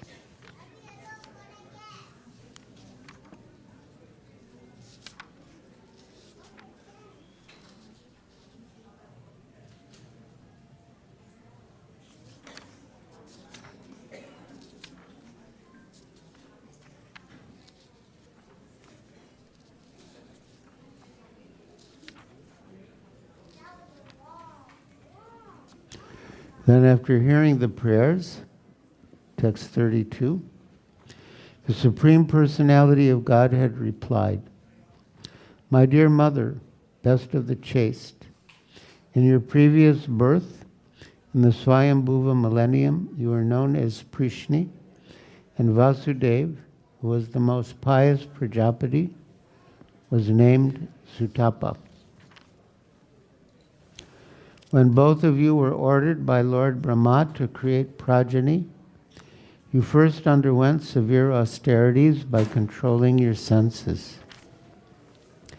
My dear father and mother, you endured rain, wind, strong sun, scorching heat, and severe cold, suffering all sorts of inconvenience according to different seasons. By practicing pranayam to control the air within the body through yoga, and by eating only air and dried leaves fallen from the trees, you cleanse from your minds all dirty things. In this way, desiring a benediction from me, you worship me with peaceful minds. Thus you spent 12,000 celestial years performing different activities of tapasya in consciousness of me, Krishna consciousness.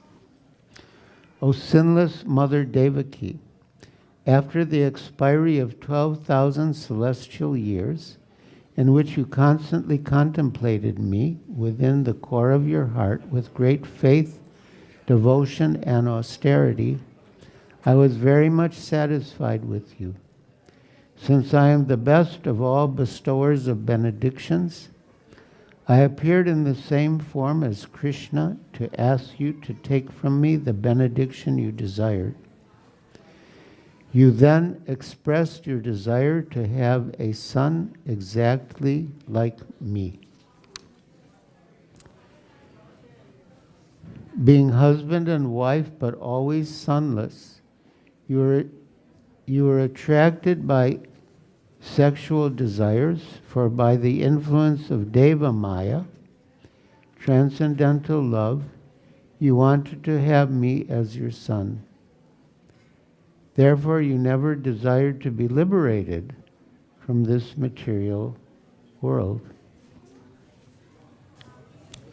After you received that benediction and I disappeared, you engaged yourselves in sex to have a son like me, and I fulfilled your desire.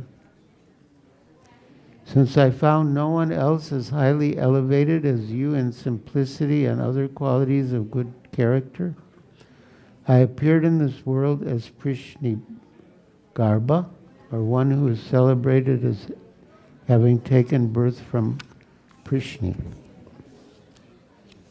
Then he describes how he appeared as her son in different births. I have shown you this form of Vishnu just to remind you of my previous births. Otherwise, if I appeared like an ordinary human child, you would not believe that the Supreme Personality of Godhead, Vishnu, had indeed appeared. Incidentally, Srila Prabhupada said that on Janmashtami, devotees can simply read a Krishna book, and our late god brother, Jashomatinandan Das from Gujarat, he did that. He just read the Krishna book for hours, and people listened with rapt attention to the pastimes of Krishna. So we're doing something similar here, but with the 10th canto.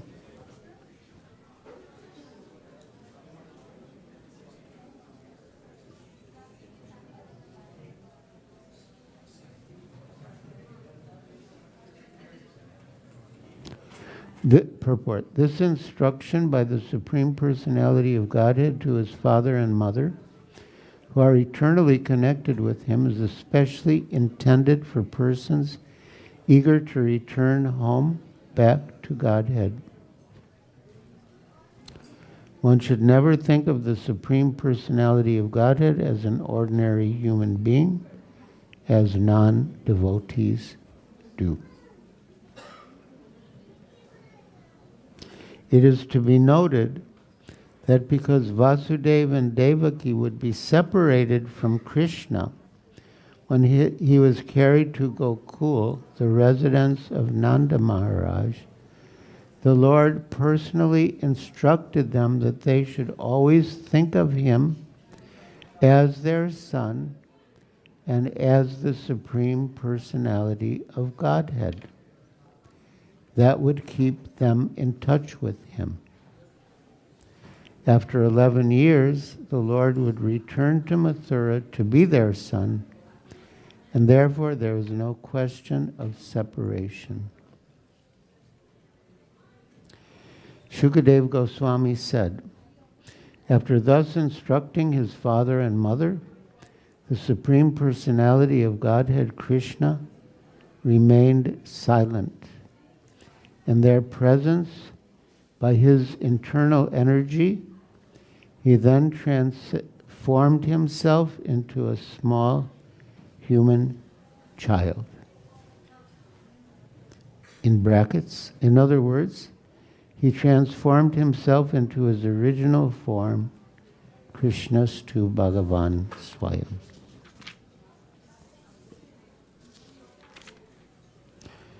Thereafter, exactly when Vasudeva, being inspired by the Supreme Personality of Godhead, was about to take the newborn child from the delivery room, Yogamaya, the Lord's spiritual energy, took birth as the daughter of the wife of Maharaj Nanda.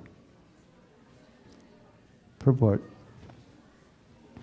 Srila Vishwanath Chakravarti Thakur discusses that Krishna appeared simultaneously as the son of Devaki and as the son of Yashoda, along with the spiritual energy Yogamaya. As the son of Devaki, he first appeared as Vishnu. And because Vasudeva was not in the position of pure affection for Krishna, Vasudeva worshipped his son as Lord Vishnu. Yashoda, however, pleased her son Krishna without understanding his godhood. That is the difference between Krishna as the son of Yashoda and as the son of Devaki. This is explained by Vishwanath Chakravarti on the authority of Harivamsa.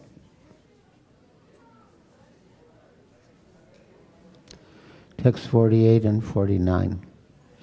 By the influence of Yogamaya, all the doorkeepers fell fast asleep, their senses unable to work, and the other inhabitants of the house also fell deeply asleep. When the sun rises, the darkness automatically disappears. Similarly, when Vasudeva appeared, the closed doors, which were strongly pinned with iron and locked with iron chains, opened automatically. Since the clouds in the sky were mildly thundering and showering, Ananta Nag, an expansion of the Supreme Personality of Godhead, followed Vasudeva, beginning from the door, with hoods expanded to protect Vasudeva and the transcendental child. Because of constant rain sent by the demigod Indra, the river Yamuna was filled with deep water, foaming about with fiercely swirling waves. But as the great Indian Ocean had formerly given way to Ramachandra by allowing him to construct a bridge, the river Yamuna gave way to Vasudeva and allowed him to cross.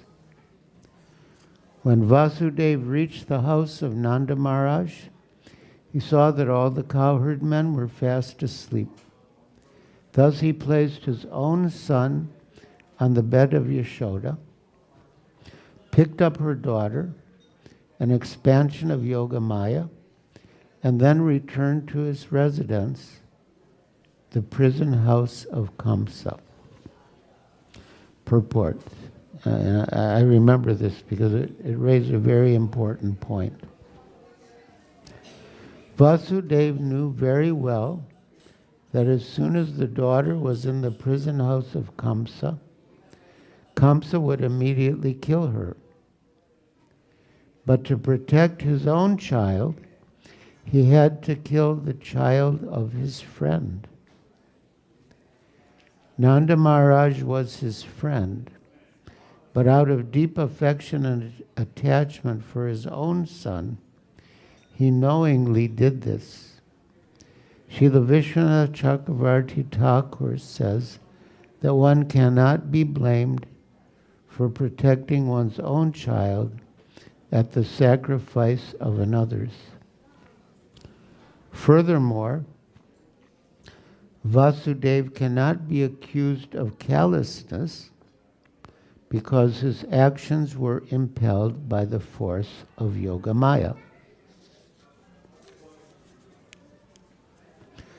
Vasudeva placed the female child on the bed of Devaki, bound his legs with iron shackles, and thus remained as before.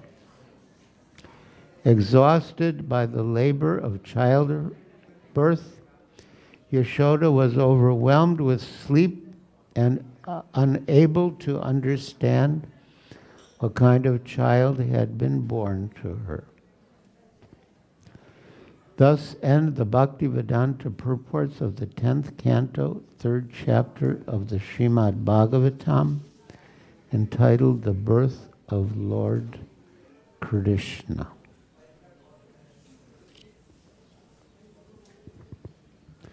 Sri Krishna Bhagavan ki jai. Sri Krishna Janmashtami Mahamotsav ki jai. Srila Prabhupada ki jai. His Holiness Giriraj Swami ki jai.